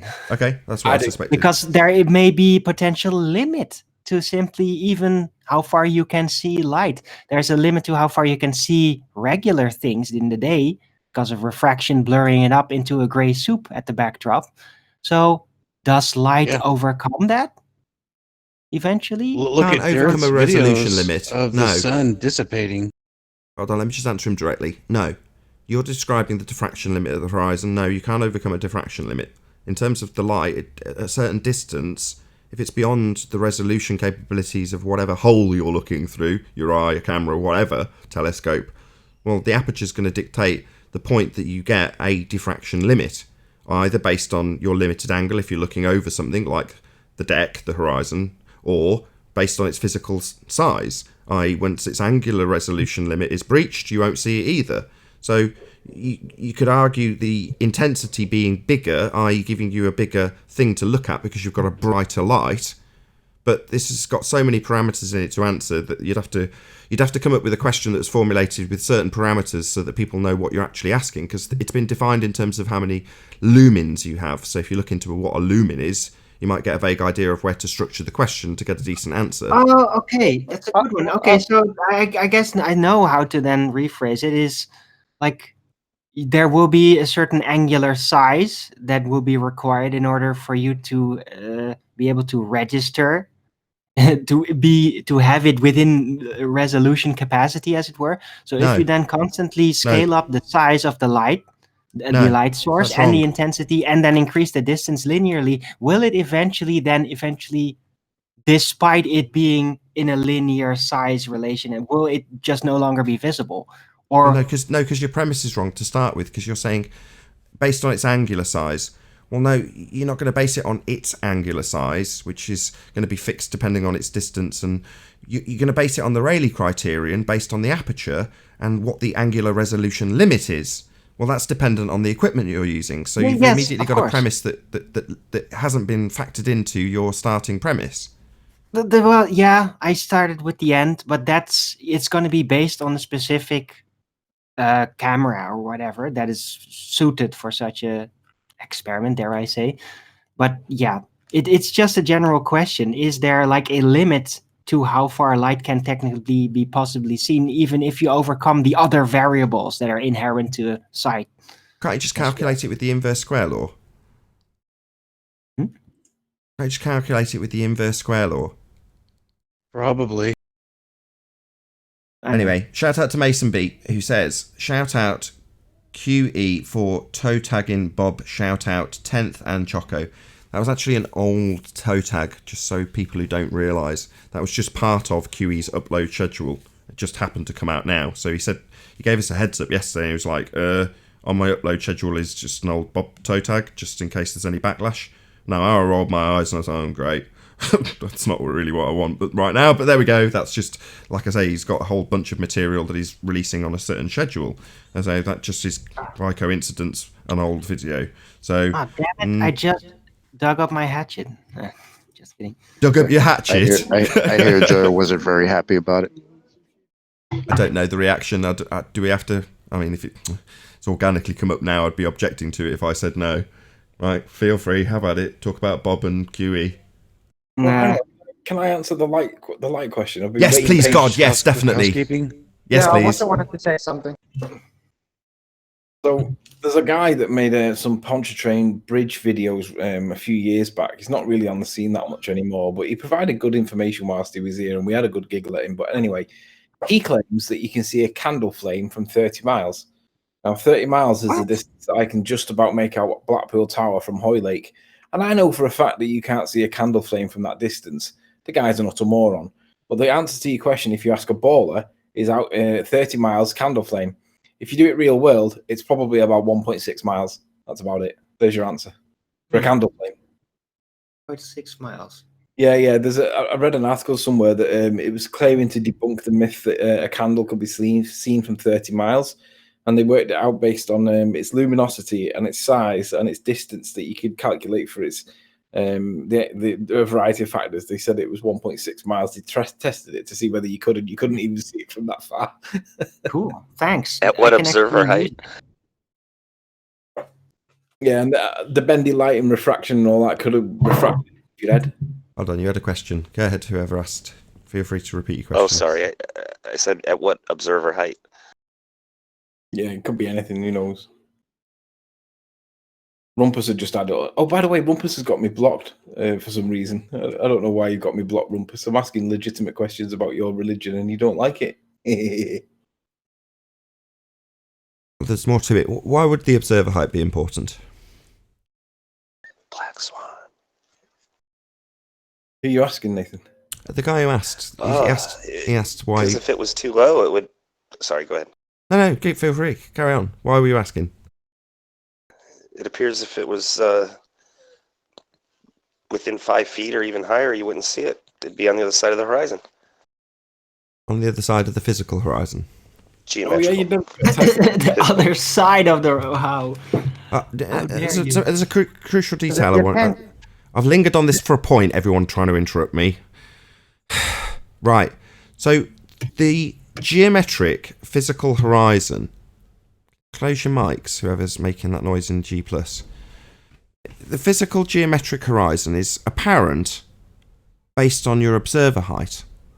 Hence, we spent 25 to 50 shows arguing about Anthony's observer height relative to the tangent line they'll be drawing in their geometric model.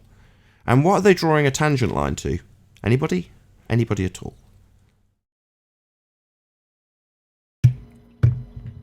They're drawing a tangent line to the point where the sky appears to meet the sea on the horizon. And in their model, marked with an X, labelled horizon, what is that point exactly? It's marked as an X and labelled as the word horizon. But in relation to their model, what is it? It's the outside edge of the sphere. Oh no, Dawn doesn't agree with that definition. He thinks it's a partial edge of a sphere. It doesn't matter how the village idiots define geometry, it's geometry. Apparently that's too nuanced for Don, because he's the only guy that debates using the word nuanced every 2 words. It's ridiculous. I think you learned it last week. What? Have we finished housekeeping? I just wanted to make that point clear, that while they're using the word apparent as a comparison to their physical geometric horizon, the geometric physical horizon is also apparent. All horizons are apparent. The geometric physical sphere edge horizon they've been arguing that boats go over for the last 5 years is apparent based on your height. So when they argue between geometric and apparent, it's completely and utterly redundant. All horizons are apparent by definition. However, their horizon is physical. And they're arguing that it's loomed, i.e. not physical, in a different position that it actually is, appearing somewhere else, that it isn't physically loomed, refracted, whatever word they like. So it's immediately non-physical by their own argument, ergo non-geometric, like their religion. So, as I say, this is checkmate. I'm going to keep reiterating why it's checkmate from all the different angles it's checkmate from. Should we move on with housekeeping, or is there any more to add to this apparent position that is redundant when you're talking about a horizon, by definition apparent? Any more? No. I don't know. I really want to hear Bob say it. Yeah, I think, Nathan, what's going to happen is they're going to get such a beating as they currently are that they're going to have to get one of the higher ups, so to speak, who isn't willing to come on a debate show or do what they do in the trenches. And that there's going to be a big slip up there. And we'll see which higher up makes the first one. They can't make any points. I've said this as well. Sorry, 10th man, you're going to get it now. This isn't an invitation for a rebuttal. When I say the horizon is not physical, that is a statement of fact admitted on both sides now. Well, their model requires a geometric physical horizon. That is game over, and not an invitation to offer a response or an explanation. Now, the fact that they do offer, or attempt to offer, an explanation ultimately results in them relinquishing the physicality of their own model. So, in essence, conceding. So, there is no response invited, and there is no response to receive. This is undebunkable. But I know there's people out there, Anthony's already got this, but a few days gone by, he was like, well, what are they going to respond to us with? And it's like, there is no response. So inviting one is pointless. It's almost mean, because when you invite them for a response, all their response can be is, yeah, that horizon's not a physical edge of a sphere. You know, it doesn't matter how they word it. That's essentially what they've got to say. It's a fact. So, well, you've lost, mate. Don't you realise that? By saying that, that's the complete antithesis of what you're arguing when you argue for the physicality of a sphere. No, they don't realise that yet. They're dumb. But by inviting them to give a rebuttal to something that is checkmate, undebunkable, there is no other conclusion than the one they give when they say the horizon's not physical. Well, the horizon's not physical then. It's not going to suddenly be physical tomorrow because it happens to coincide with your reification fallacy. It's just not physical. That's the end of the argument now, because the whole argument necessitated being physical. So, you know, end of the road. Yes, Well, but you So misunderstood. then what are we going Hang to do on, with these hang on, ballers that hang are in on. here? Hang on. I'm still talking with Nathan. Thank you. Misunderstood the context in which I asked that question. It is undebunkable. They have lost. They can never come back and say anything else. However, Andrew Thomas Young has already told them not to use the word looming. That was the first slip up that I was making a reference to without saying his name.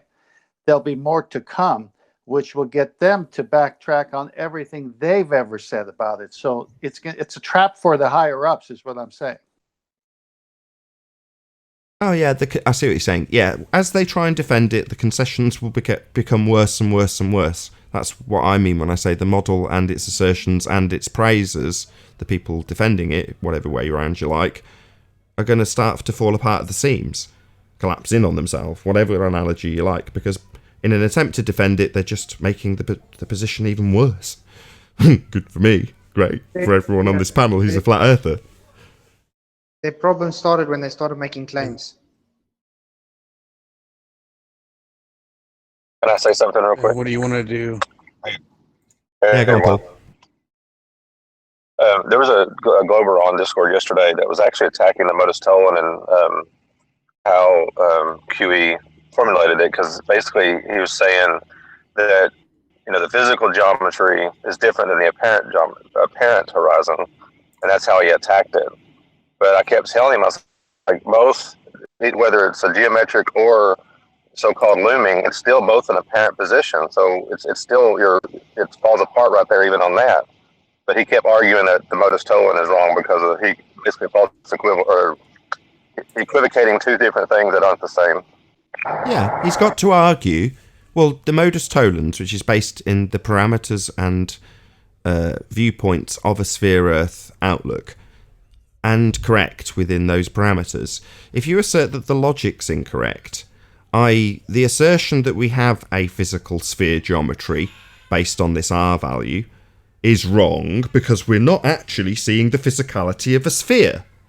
Well, that's his viewpoint. Well, yeah, that's our argument, sunshine. Yeah, we're not actually seeing geometry of a sphere. What you claim is physical and sphere-shaped is just apparent.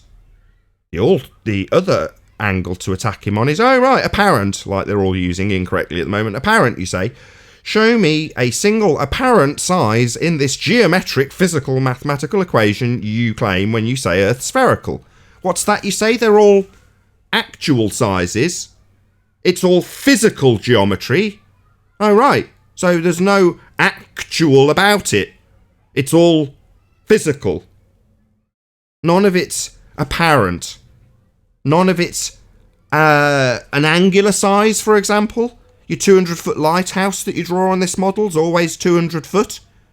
Well, that's an apparent size that you're ignoring, while you simultaneously tell us that this physical, geometric, mathematical model needs to have something apparent inserted into it. Well, it isn't apparent, it's geometric and physical. That's the whole basis of your claim. So saying that the logic's wrong is to say that the assertion we have a physical sphere beneath our feet is wrong. Kudos, you lose. That's another checkmate. Hey, QE. I'm going to be a pain in the ass. I say we listen to Bob the Fallacy Guy tell it. I agree. Okay, have you got a nicely We have trimmed 3 out... ballers in Discord. Yeah. There's a trimmed out version in the Ballbusters chat. Ballbusters. Yes, please, please. For goodness sakes. Goodness sakes, what? I know. Let's talk about the lifespan of swans. Goodness sakes, what? I'll tell you what right after we're done here. Go ahead and play Bob Ballard. Sure. Okay, let me go ahead and answer that since, Nathan brought up this silly objection. What I'm going to do is say this. When I say that it is the leading edge of the sphere, that's a correct statement. Oh, really? So you're just going to assert your fundy belief? I say it's the leading edge of the sphere, therefore that is a correct statement to make. So you're a fundy. Are you talking over me again, Nathan? No, I'm saying you're a fundy. I don't even know what that is. That must be a British. Yeah, a fundamentalist who just declares that what they believe is so. That is precisely what you have just done. Are you going to let me finish, Nathan? Yeah, you finished when you declared that it is the leading edge of the sphere, and that is basically that. That is what you declared, like a fundamentalist. I'm not finished, Nathan. So what I said was that the horizon is indeed the leading edge of the sphere.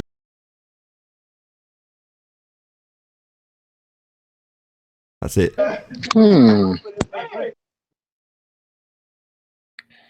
Yeah. Is the leading edge of the sphere. I'd just say the same thing I said in regards to Emma UK. Go and subscribe to her in case anybody thinks I'm bad mouthing her. I'm not. She trimmed out a clip from Fight the Flat Earth where he says the same thing. We're drawing a tangent line to the physical edge of a sphere, or words to that effect.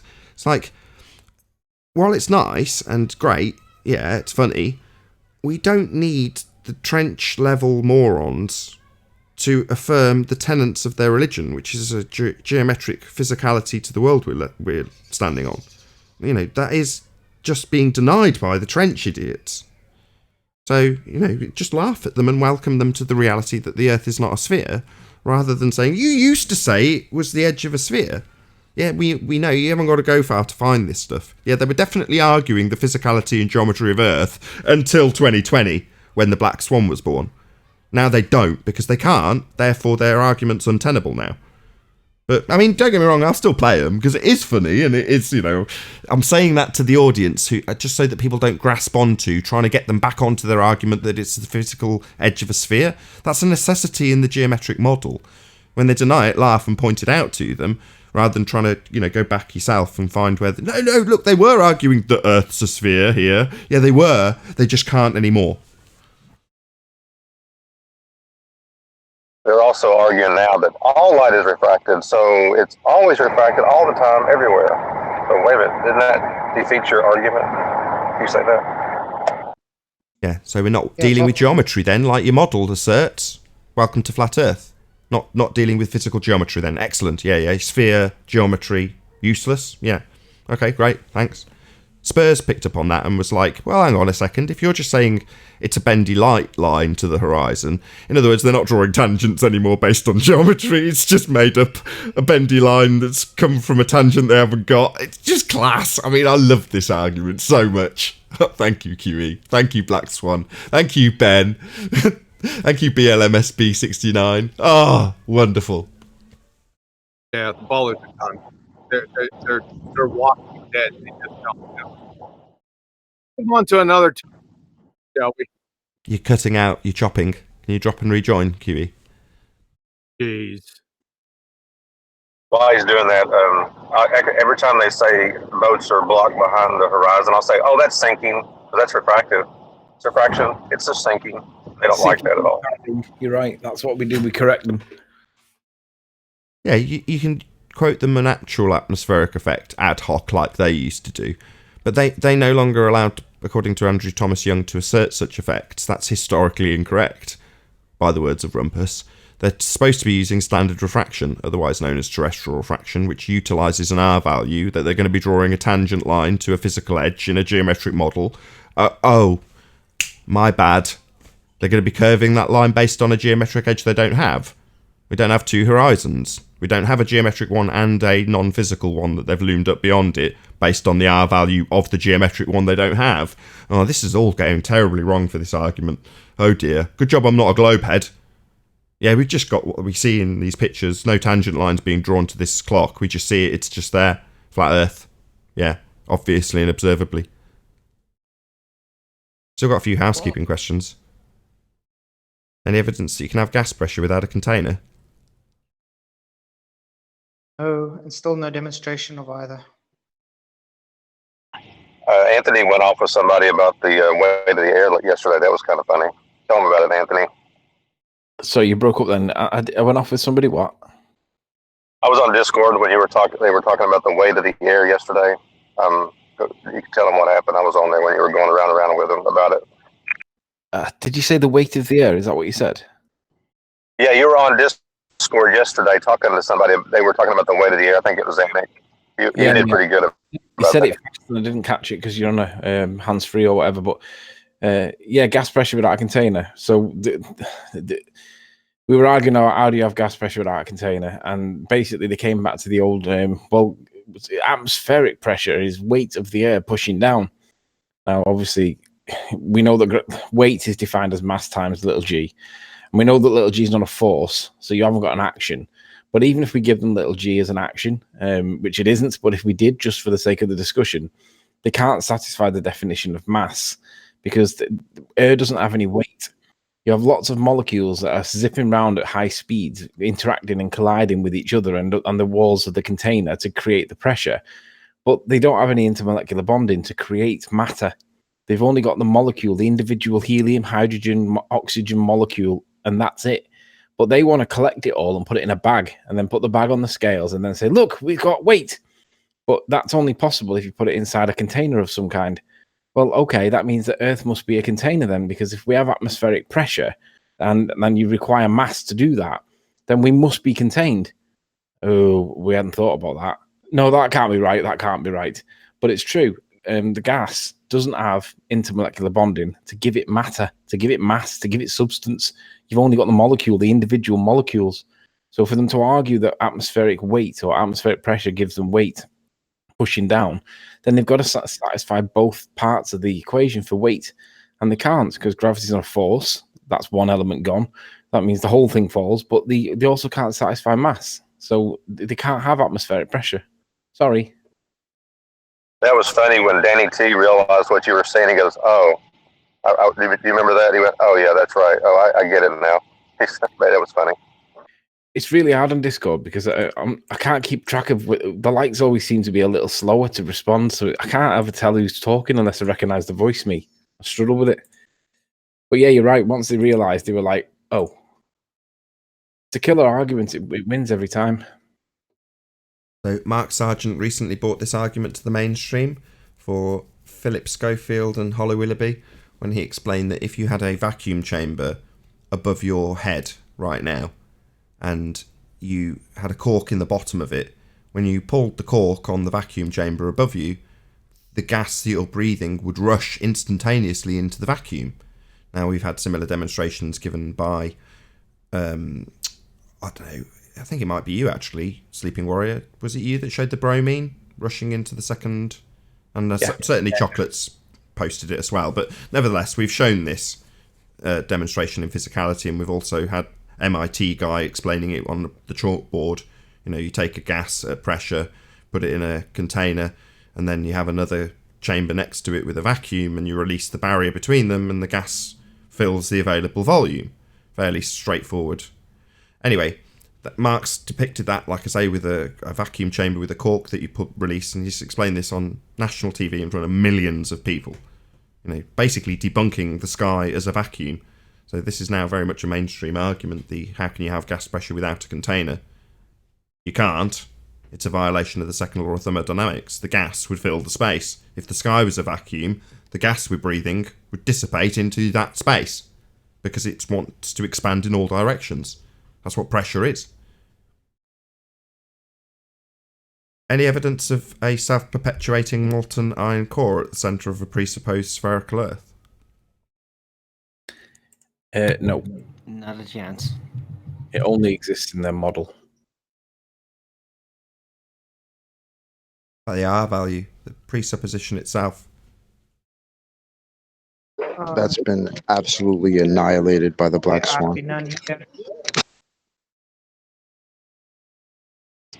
If Not B&D bad. Lite sticks and shadows don't work, They require the assumption of R. So not really help of the R proof. First assume you're on a sphere and then decide that you're going to calculate that spherical radius with your sticks and your shadows. That requires quite a number of presuppositions. Everything in their model requires the assumption of R. Black Swan modus tollens destroys the R. Therefore, everything died. Yeah, we can't even say an R you trust anymore. They don't have an R to trust. Yeah, that's spot on. Chocolate. I can't say in R you trust. Because they can assert that you've got a slightly looming non-standard refraction hyena holographic projection of a clock tower from behind the reified Earth curve edge based on an R value in a begging the question proof of nothing perspective hijacking curve calculator. While that might seem like nonsense, it was at least a tenable position to hold, as long as you trust in R. Not anymore.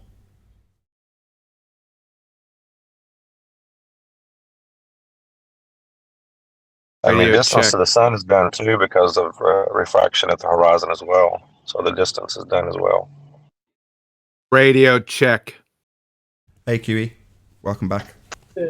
Copy that. Copy that, huh? We done with housekeeping yet?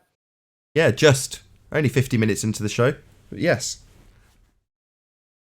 Really? Play that in Master B's, please. Okay. What is it?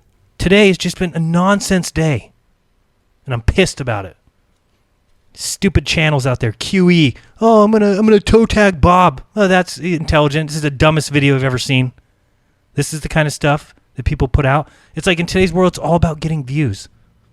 What do? I do a show called Thursday Live, doubleheader. If you want to watch, watch. If you don't, don't. QE, you want to toe tag me? Toe tag me. See if I give a F. I don't. I think it's the dumbest shit ever. Most of what you say is, oh, you crown muncher. He's crayon munching window licker. QE. Toe tag me. Do it. See if I care. I don't. See how many views you get. 200? Don't care. It's a bunch of crap. It's a bunch of bullshit. That's all I got to say about it. It's a bunch of nonsense. Okay. My advice is let's Is keep that- this stuff out of the live ballbuster shows, and then everything will be alright. Pussy boy, Jaren. I don't care about your subs.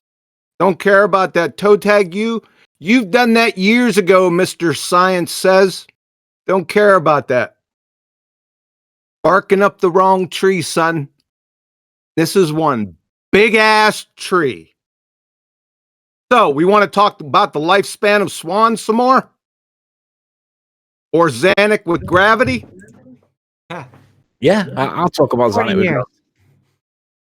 What do you want to know, John? I thought so. I'll defend Joe. Go on. You said the video is bullshit.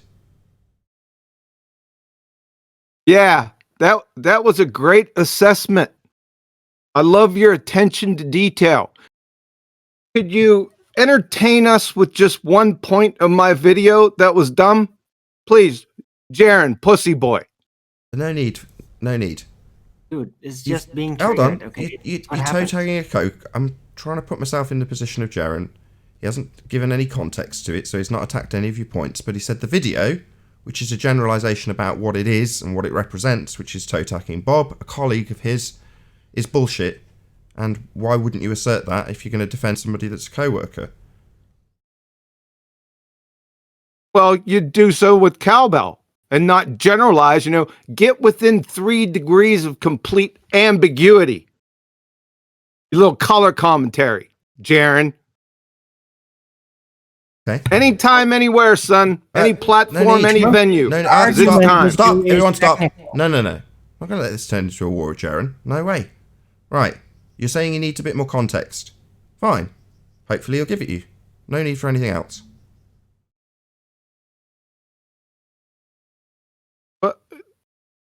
Say again? Hopefully he'll give you context. If that's what you're asking for, I see this as him defending somebody in the same way I would defend you. He didn't defend me. He's got to have something behind it. Instead of dumb and stupid, science says, he's got to have some cowbell. Okay, I'll draw a conclusion for you then. If you don't want to draw a conclusion at this stage, I'll say Jaren had no cowbell for his assertion that the video, if you're going to take the word the video, being bullshit, he's got no cowbell. I'll agree with you. But I would take that statement as to be the context of the video was to toe tag his colleague. That's bullshit. And I can understand him expressing that given that he's got a co-worker that he wants to defend. So I will defend Jaren in this instance. He works closely with Bob. Does it mean he always agrees with Bob? No, he often disclaims that he doesn't. But I just see this as a defence of his co-worker. Like I've defended you. Yeah, I don't care about his subs either. This isn't about subs, Jaren. Made a big mistake, son. I'm going to tell you that now. He didn't give any cowbell. He hasn't said you're wrong in your assertions about science. Bob was right. He hasn't said any of that. Exactly. This was all personal, man. Oh no. He just called it dumb and stupid and made fun of it. Yeah. Yeah, no because problem. he's pissed off. He sees an attack on Bob. Let's just give context. I know for a fact that was just part of your schedule. It was scheduled to come out at that particular time. It has come out, so it's going to stir the pot. You were even alerted us to it beforehand. This might cause trouble. No timing intentional. It's just part of my upload schedule. That's just the way it is, right? Well, it has. It's stirred the pot. It's an old video that's on an upload schedule and is going to stir the pot. So, as far as he's concerned, the context of the video has already been dealt with, and therefore the timing of uploading a Bob toe tag, forget about what the context of the video, is bullshit. Now, I can understand that. I don't agree with it because there is context to the video. I felt at the time that Bob was hindering us pointing out that their use of the word science when they claim science proves you're on a sphere is wrong because they only have pseudoscience assertions. On the other hand, he hasn't directly attacked any of that. He's deliberately, I assume, kept it vague. Well, let's get specific. Go ahead and bring him on here. Yeah, that's what I tried Let's to get do some earlier. cowbell behind his claims. Let's go through each comment. Ones that Bob made and the rebuttals that I had. Let's show me how it's dumb and stupid, and bring your subs with you. I'll say again, he hasn't said that. He's intentionally kept it vague. Perhaps his context of bullshit is the fact that there is an internal war in this regard, especially as it's already been dealt with. I'm completely assuming this of Jaren, but I would contextualize the words "this video," when the video's literally titled Bob's Toe Tag, is bullshit. Now, nobody wants an internal war at the moment. Doesn't mean that the point isn't worthy of being made. It is worthy of being made, and it's not Jaren's fault that Bob dug himself a little hole by saying all that bullshit when he's talking about independent and dependent variables, a very key part of our argument at the time that video was produced. Now, it's been released, and that's obviously going to stir the pot. It's going to piss Jaren off. It's going to piss Bob off. Doesn't change the context of the video, which I wholeheartedly agree with, and it doesn't change the fact that it's going to stir the pot and cause somebody like Jaren to want to defend his co-worker. However, the full stop on it, now that you've said that, rather than just saying, let's draw a close here, is to say, if there is more context to be added by Jaren, I'm sure he'll give it you. Or, if his context is, no, the idea of toe-tacking Bob, again, when it's already been done, is bullshit, let's not stir the pot, then he won't respond, and that'll be the end of this.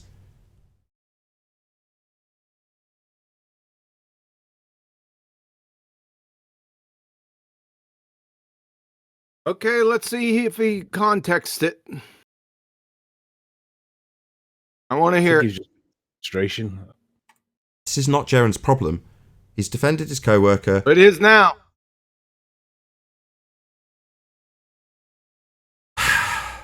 But could you play that one more time, please? No, we've heard it. Thanks. Look, I'm going to defend Jaren in this. I understand his motivation, or I assume his motivation and choose to justify it.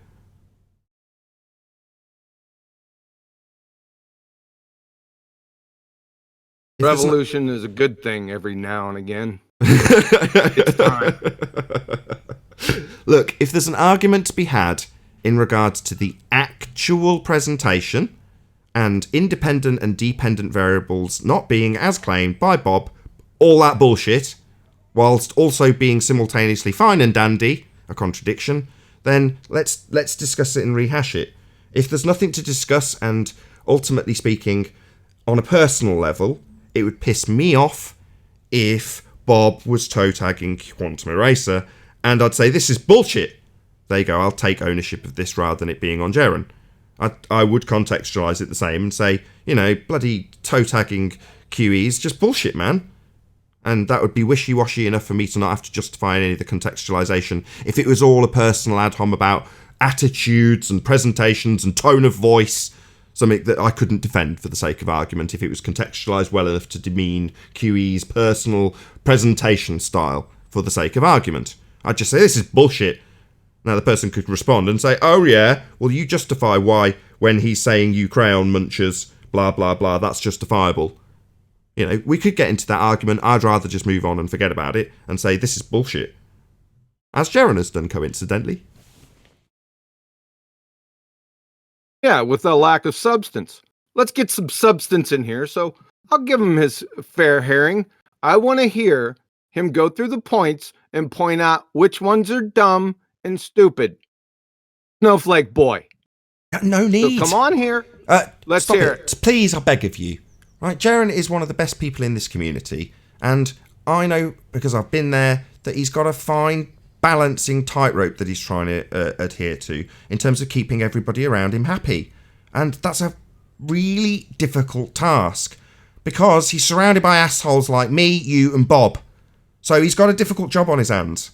And this is upsetting for me. I don't want this.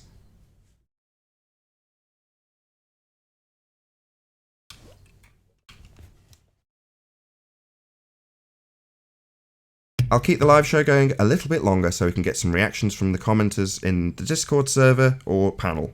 Then I'll round out the live show and tell everyone to stay tuned if they're watching on Nathan Oakley channel. I'll give a comment. Is there going to be 2 shows today?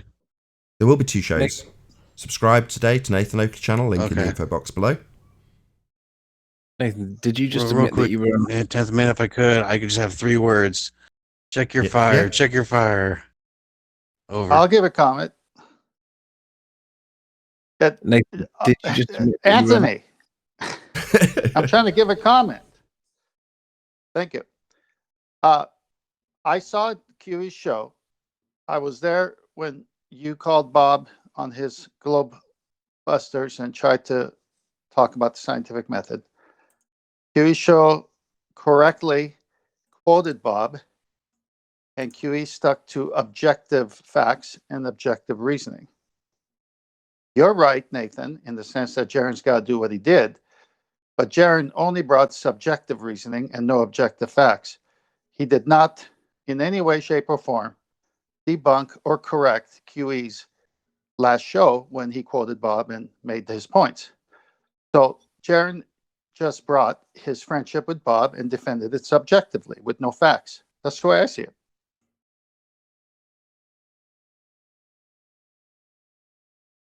Can I ask my question now? Although I think the more... I just wondered if Nathan just admitted that he was an asshole. Did I hear myself right then? Yes, you can happily have that admission.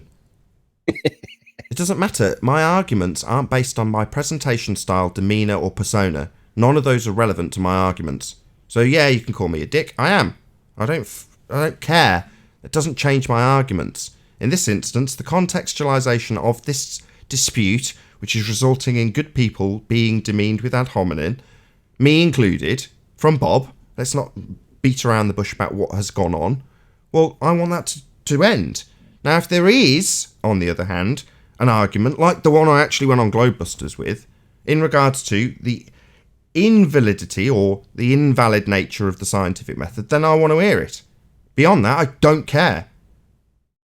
Does it change the fact that I have, and will continue to, defend QE if some arsehole suddenly critiques precisely what I've said is not relevant? His persona.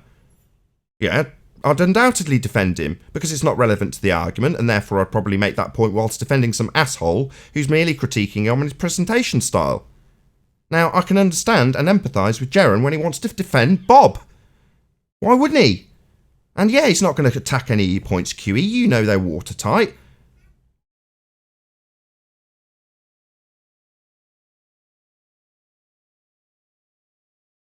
there any more on this? I'm keeping the live show lingering just to get any points on this, because this is something that I want to verbalise it and then forget about it. So if there's any more, I don't want it added to the after show. Get it out now. I'd say shout out to 321 people watching. Shout out to Sharon. A lot of us wouldn't be here if credit where credit's due. A lot of us wouldn't be here if it wasn't for Jaron. And I'll reiterate that he's on a tightrope with a lot of people around him that are awkward people. And now that needs nothing but credit. And occasionally you have to grease the wheels with some of them that need a little bit more grease, and defend people that might want defending because they're a little bit more snowflakey and will get a little bit more fussed if you don't. Now, that's a hard tightrope to negotiate. Now, if I'm in a position where I can say to somebody that's applying a little bit more pressure or shaking that rope a little bit, just give the guy a break, then I'll do it. He's earned it. Jaron, that is. Just like QE has. I'd like to add something. Just let me finish that sentence. He's earned it in the same way QE has. I'm going to defend him. Now, that's awkward for me. It's upsetting for me to have to defend him to QE. Both defence-worthy. Awkward position for me, but I'm going to express it. That's why I've kept the live show going. If I'm sat here with my arms folded, very uncomfortable. I'm not going to put myself on camera, but I am extremely uncomfortable with this situation, but it still needs talking about, uncomfortable though it might be. Right. I was just going to say that this all began with Globebusters not acknowledging the black swan observation as being a black swan, and them calling it a white swan. Way before that. Yeah, I know it started way before that with the whole scientific method thing, but I'm just talking about this in particular. And I think the issue here is that perhaps Jaron and Bob don't fully understand the black swan observation. And maybe if they did, they probably wouldn't downplay it like they are. Okay, that's probably a side issue to this. So I'm just going to read out Brandon Toy's super chat. A whole bit of a mouthful. Thank you very much for the super chat, Brandon Toy. Why do we need to attack each other? It's not constructive and forces people to choose sides. They each have things to offer. I assume each being Quantum Eraser, Jaron, me, Bob, everybody else who's talking on this subject, but I'll just take that out of context. Anyway, I continue. They each have things to offer, and the conflict doesn't improve our position. Mass delusion of the globe. Right, exactly. Try and stay on focus with the actual arguments that we're making and how they demolish the assertion that we live on a physical sphere with edges for boats to go over. That would be far more constructive. Nevertheless, sometimes there are worthy battles when it comes to people demeaning the idea that actual science is based on empiricism, cause and effect reasoning, and so on and so forth. You've got to kind of address that, otherwise people will just assume that you're talking nonsense when you demean their scientific assertions about us being on a sphere. So with that, I'll say if you're watching this on the Nathan Oakley premiering stream, then stay tuned as there will be an after show to follow. Unfortunately, if you're watching this live on Nathan Oakley 1980, this is where we bid you farewell. A huge, massive, enormous thank you to all of you who did smash the super chat, liked, commented, shared, subscribed, and all that good stuff. Be sure to check out nathanoakley.com and the Flat Earth Debate Forum to keep up to date with the community debate. Shout outs to Quantum Eraser channel, Jaronism channel, and Globebusters channel. Subscribe to all of them today. I've been Nathan Oakley. Stay tuned if you're watching on the premiering stream, and I'll see you all in the next video. Oh, what a day! What a lovely day!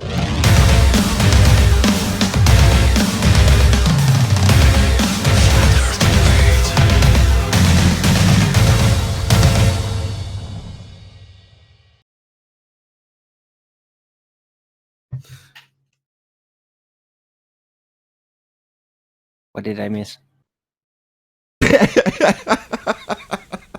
What did you miss? Oh, well, that was the comic relief I needed after the most awkward show probably ever. I left there, off pretty Anthony? much where this argument concerning that Jaron situation, and I just thought Jaron sounded like it really hurt him. You know, he is a sensitive guy as well, and they really didn't like it, and he has no beef with the technicals. He doesn't even care about it at this point. He just wants the attacking of people he cares about to stop. That's the only thing that that video was about, really. It had nothing to do with any technical issue. I don't like it either. And Anthony said earlier on in the week that certain people approached him that didn't fully understand the black swan observation. Has Jaron approached you as well? Maybe he just needs someone to explain it to him and he'll understand it. No, but look, I think that he is a lot more concerned apparently about the infighting. That's what I feel his focus is really attracting the most. So just that he wants that to stop. Maybe you could compare it a little more to like how Patricia responded to that, you know? Patricia Stair, she got like really, really pissed off actually from it, didn't know what to do with that shit, didn't know how to act. And maybe Jaron is having similar issues in his own way. Just really doesn't want this. Just basically begging us to stop. Right, but what you need to understand is that these aren't personal. But does anybody really want this? We're attacking the arguments. We're not attacking the people, and that's a good thing. We need to challenge the arguments. That's the only way we're going to progress. I understand your point, but maybe the problem is not what is technically transpiring, but what will be a result from it. Because maybe, we are technically attacking the arguments, or QE is, and he's right technically. But the way he's doing it and the effect it will have on Bob will effectively be as good as a personal attack. That will be the result of it. And that's the problem, really. That I think I agree. How would you suggest that he should approach this issue? I think the issue was kind of blatantly obvious, and I don't know what could if QE even wants that at this point. You know, I don't think he's really in for getting cozy with Bob in some way. But like, he could potentially say, "Look, Bob, we know we have our issues and our differences, but let's just." Man to man, calm down, both of us, sit around the table, and let's just get really technically honest. Yeah. But that's going to be very difficult. You know, there's too much history. Both have their characters, can't forget certain things. And so that I don't know. I personally, if I were either of them, I'd just try to back away. That's it. Fine. Arwin and Bab, sorry. I'd like to QE give the last word on this, if you don't mind. Yeah, I just want him to support his claims.